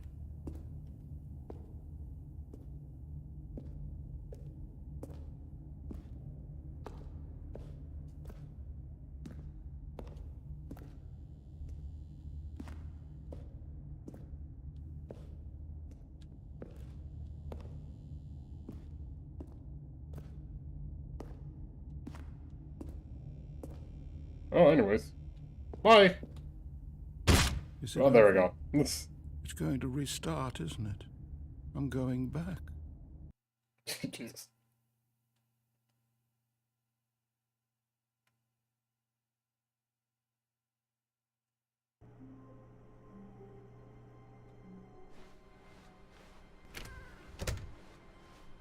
Oh, boy, with huh? Oh, that was kind of trippy. Stanley, I'm sorry, but I have to put a pause on things. It's those figurines. Those figglers. I haven't stopped thinking about them since you nabbed every last one. Wasn't it just the most intrinsically fulfilling moment of your entire life? That was Didn't it interesting. fill you to the brim with inner richness? Yes, I know we're supposed to be telling a story, but won't you please indulge me with one more trip back to the memory zone? I Oh, we're would back love at Dark nothing Souls. more than to revisit the figurines. Just one more time.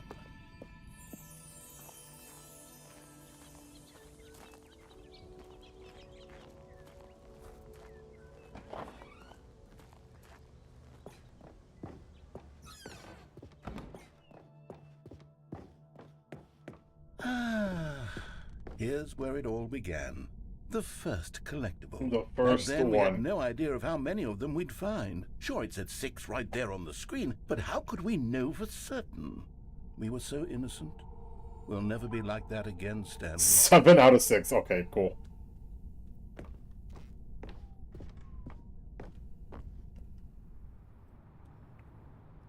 And here was a second Stanley. You found this one all on your own, just by poking around in the warehouse. You did that, Stanley.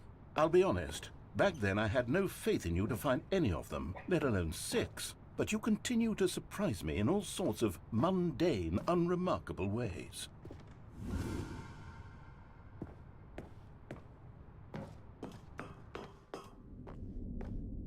Okay, let's do a little quiz. Which of these rooms was the room you found your third mini Stan? Can you remember? Pretty sure it was the stairs.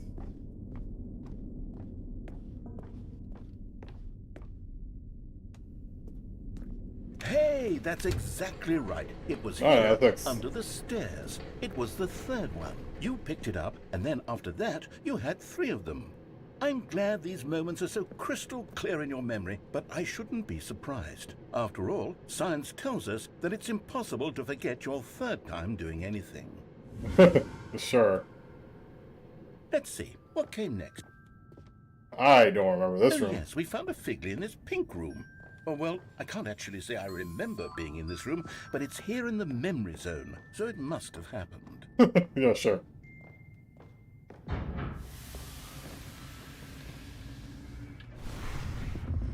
This was the 5th mini Stan, and this one was really something special. It was behind the boss's office. I remember it so clearly. In fact, because this one is particularly special to me, I made a little video to commemorate the occasion. Oh, shit. Enjoy.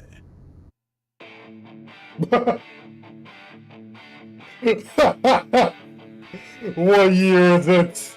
What year are we in?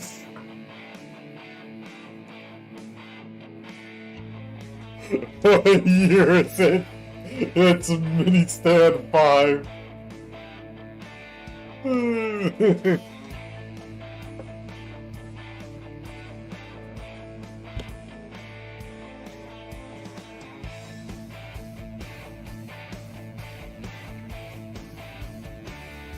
Thanks for watching.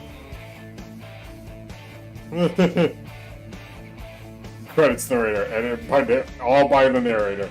Sorry, Stanley.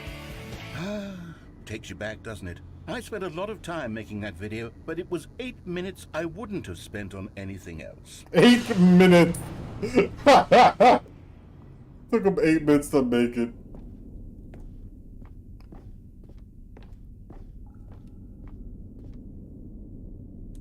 And then, Stanley, then we came to the last collectible, the final figurine, right here by the red and blue doors. This memory is the most distinct and clear in my mind, perhaps because it was the one that happened more recently than all the others. Who can truly say how the mind works? All I know is that this is the moment where you picked up a Figley and I thought to myself, yes, that's all of them. They're all collected. It was a moment unlike any other. Except for the other moments picking up figurines, which it was exactly like. Oh.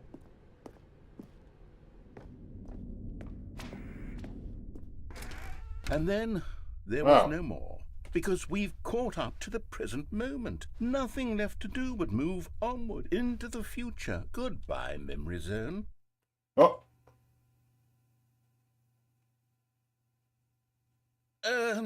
No, What? I'm What? not done. I'm not ready to move on. Stop the loading screen. Isn't there some way we can stay here, keep enjoying these figurines? Let's just go backwards. We'll do the Memory Zone again from the opposite direction. See how that feels. Man, stop the loading screen. Okay, yes, the room with the red and blue doors. I remember this.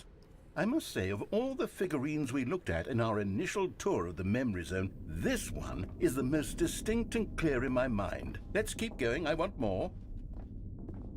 And here's where I made that video. Don't you remember the video we watched?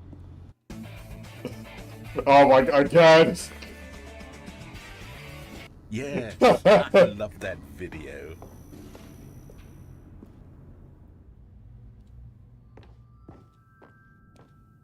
Still don't remember the pink room, Stan. Still no memory of this one. Good room, though. A solid room. Good room. That we've never been in before. These really were a treat to hunt down. You know, if there had been any kind of reward for finding all of these, it really would have muted the intrinsic joy of collecting them. I'm very glad we resisted the temptation. Next one.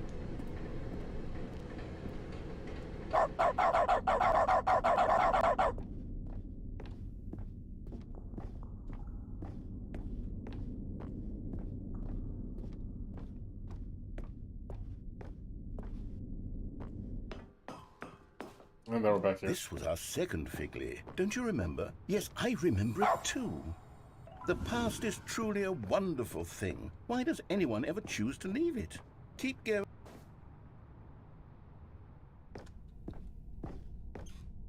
This is it, the very first one we found in the exhibit where I introduced you to the figurines. Oh, I want more memories, Stanley. I want to keep going. What else is there? What came before this? Collect them all. Oh.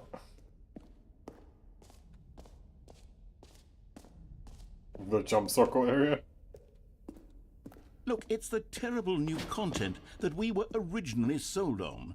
I remember hating it back then, but time does put a rosy filter on everything. In fact, oh yes! Oh. 2 doors! Who could have forgotten that? A classic memory, this one. Oh shit. And then our office. And before everything else, there was your office. It all started. Is there anything else? Was there something that came before your office? There's something I feel I can remember. I can remember. Oh. Yes, I'm remembering something now. What? I remember before this whole story got started. Back then I was different. I used to make big decisions. I was passionate. I was skeptical. I weighed each decision with profound thoughtfulness. And then, somewhere along the way, I stopped making decisions. I became lazy, and I came up with a character named Stanley to do my thinking for me. He would make the decisions, he would decide which way to go. I would cheer him on as he collected figurines for no reason. Why did I invent Stanley? Was I lonely? Yes, perhaps that's it. Perhaps I needed to imagine I had companionship. And Stanley really did make for a wonderful companion, even if he was a fiction. This is too meta. I suppose it's grown old. I want to think for myself again. I want to go back to how it used to be. Yes, I can be on my own again. I can do it. I'll be stronger this time. I'll take care of myself. I don't need Stanley anymore. Oh, but he truly was so much fun to play with. You know what? Since we're in the memory zone, how about one more good memory? Let's go back just once and give Stanley one more run of the office, and then I'll retire him for good. I did enjoy telling his story so very much. Okay, here we go. This is the story of a man named Stanley. Oh my god.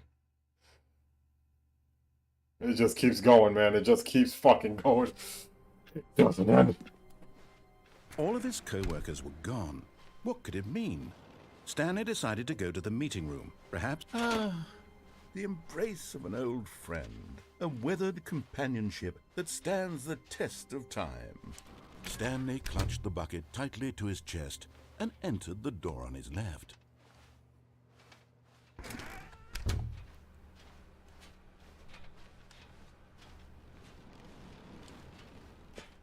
Still no one was here. Reboot Stanley the game entirely. Now more than ever. Perhaps his boss's office was where he'd find answers. Should I guess?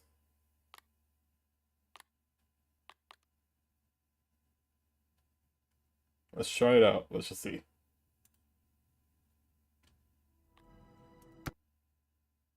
I know it's gonna show like the background thing. Just give me a second. I'm relaunching the game.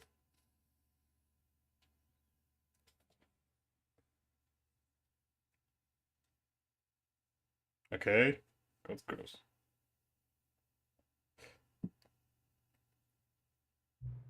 Enter the current time. Well, right now it's 3:20. I should end stream soon.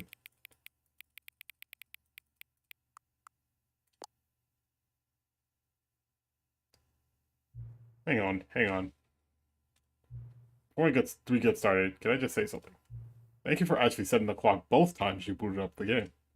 A lot of people don't take this step seriously. They just leave this clock set at 12 o'clock and call it a day. You're actually taking the time to set the clock, and I appreciate that. That's how I know you care about this experience. You're paying attention. I don't even have any way of knowing if the times you're setting are the correct. Tell you what, I'll make you a deal.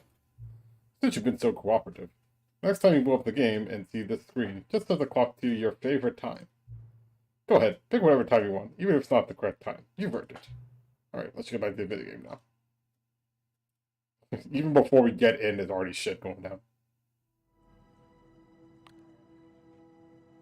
I mean, I don't notice anything different from rebooting the game.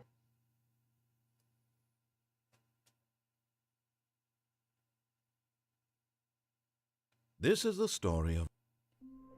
I know that. All of his co-workers were gone. What could it mean? Stanley decided to go to the meeting room. Perhaps he had... The bucket made Stanley want to be a better man and a better co-worker. In time, perhaps, he would become both of them. Stanley clutched the bucket tightly to his chest and entered the door on his left. I rebooted the game. Yeah, I don't see too many differences. Still no one was here. Stanley needed the bucket's warmth and comfort now more than ever. Perhaps his boss's office was where he'd find answers. Coming to a staircase, Stanley and the bucket walked upstairs to the boss's office.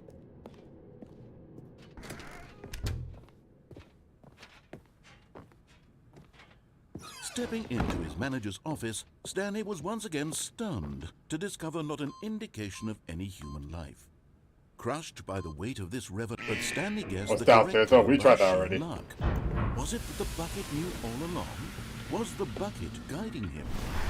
Yes, this is certainly the most logical explanation.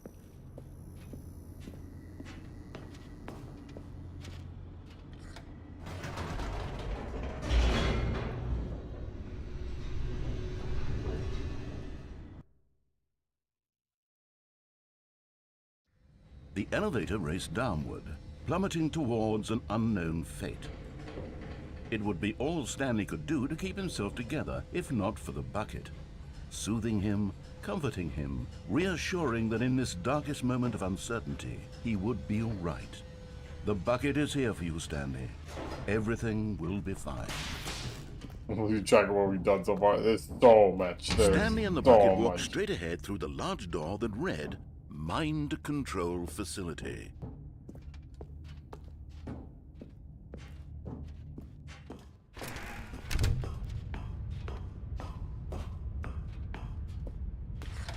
The lights rose on an enormous room packed with television screens. What horrible secret did this place hold? Stanley and the bucket both wondered to themselves.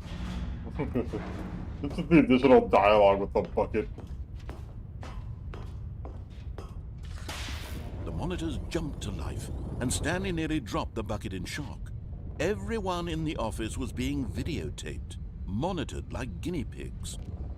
The bucket had never seen anything like this, and it very nearly burst into tears as Stanley cradled it gently, reassuring it that everything would be fine. I should really get to sleep, but I'm too invested. I'm not gonna sleep for too much longer anyway, but like... Was the bucket under the mind control facility's influence as well? Had the bucket been told to do things it didn't wish to do? What kinds of things does a bucket want to do or not want to do in the first place? These questions raced furiously in Stanley's feeble mind. No! He screamed into the bucket. He couldn't accept it. His own life in someone else's control. I saw Never! 1 through 9 He the numbers. squeezed the Yeah, bucket it's tighter. it goes to like His 1 one to like friend in the entire 600. world. At this point, he could trust no one except for the bucket. But here was the proof. The heart of the operation. Controls labeled with emotions, happy or sad or content. Walking, eating, working, all of it monitored and commanded from this very place. And as the cold reality of his past began to sink in, Stanley decided that this machinery would never again exert its terrible power over another human life. For he and the bucket would dismantle the controls for good. Two best friends, Stanley and the bucket, up against the world. Oh. But at the last second, the bucket jumped in and pressed the button to turn on the controls. Stanley gasped in horror. Had this been the bucket's plan all along? To take over the shit. machine and claim the power for itself? Oh shit! How could the bucket have betrayed him like this? Stanley was prepared to throw the bucket away in disgust when suddenly an image appeared upon the enormous screen. Oh, Birds. Silly birds. silly birds. The control buttons became active again.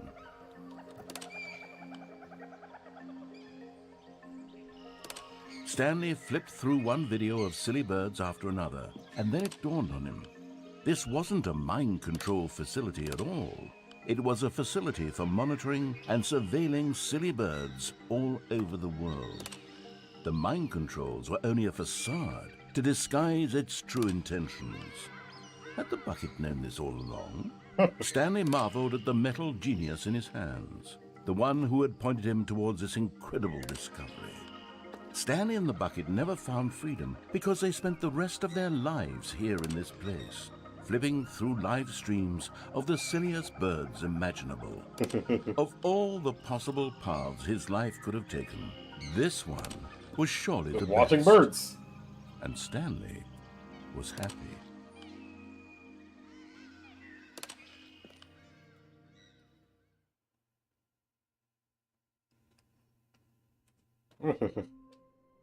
Nice.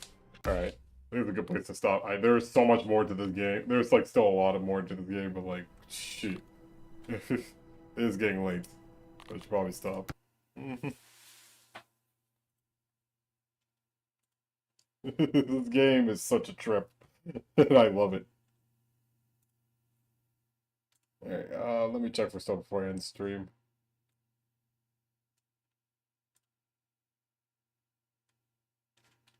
Oh boy, I already got, I mean, popped off with some art in in this banner.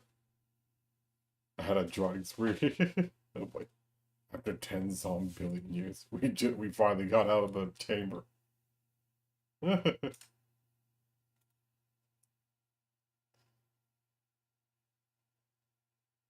Concerning bucket tape. Wait, concerning bucket tape. Oh yeah, the tape, right?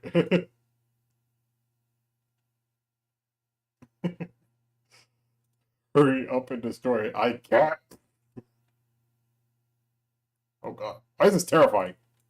Why is Loki terrifying?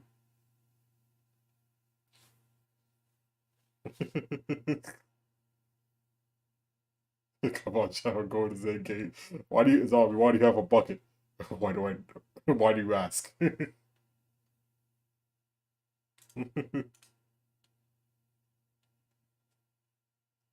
Again, I apologize to anyone who's just gonna have nightmares of a bucket.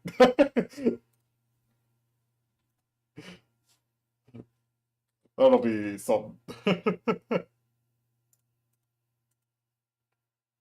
Alright, there's nothing on Twitter. I think that's pretty much it. Alright. Getting late. I'm tired. It's like, the game is like, it's funny, it's also, like, there's also some horror shit. It's also all, like, pretty soothing to just listen to. Like, the narrators sometimes freak out, but, like, the narrator's voice is just soothing to listen to. Like, legit, while I was playing, I felt like I was about to fall asleep. 1,500 followers, though? Yes, we did hit that. That's kind of crazy.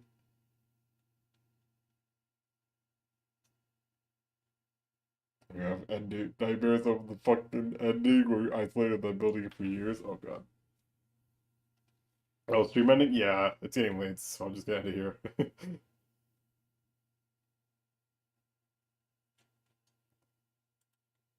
I see a bug in my dreams, I'm gonna be so goddamn happy.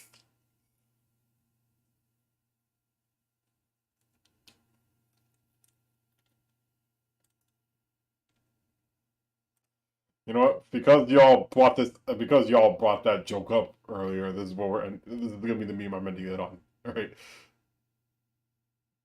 But yeah. Y'all have a good night. I'll be back tomorrow. Most likely.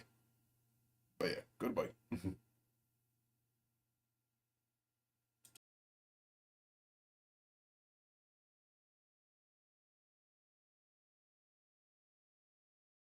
Gregory, do you see the small vent on the floor? Have you ever heard of Among Us, Gregory?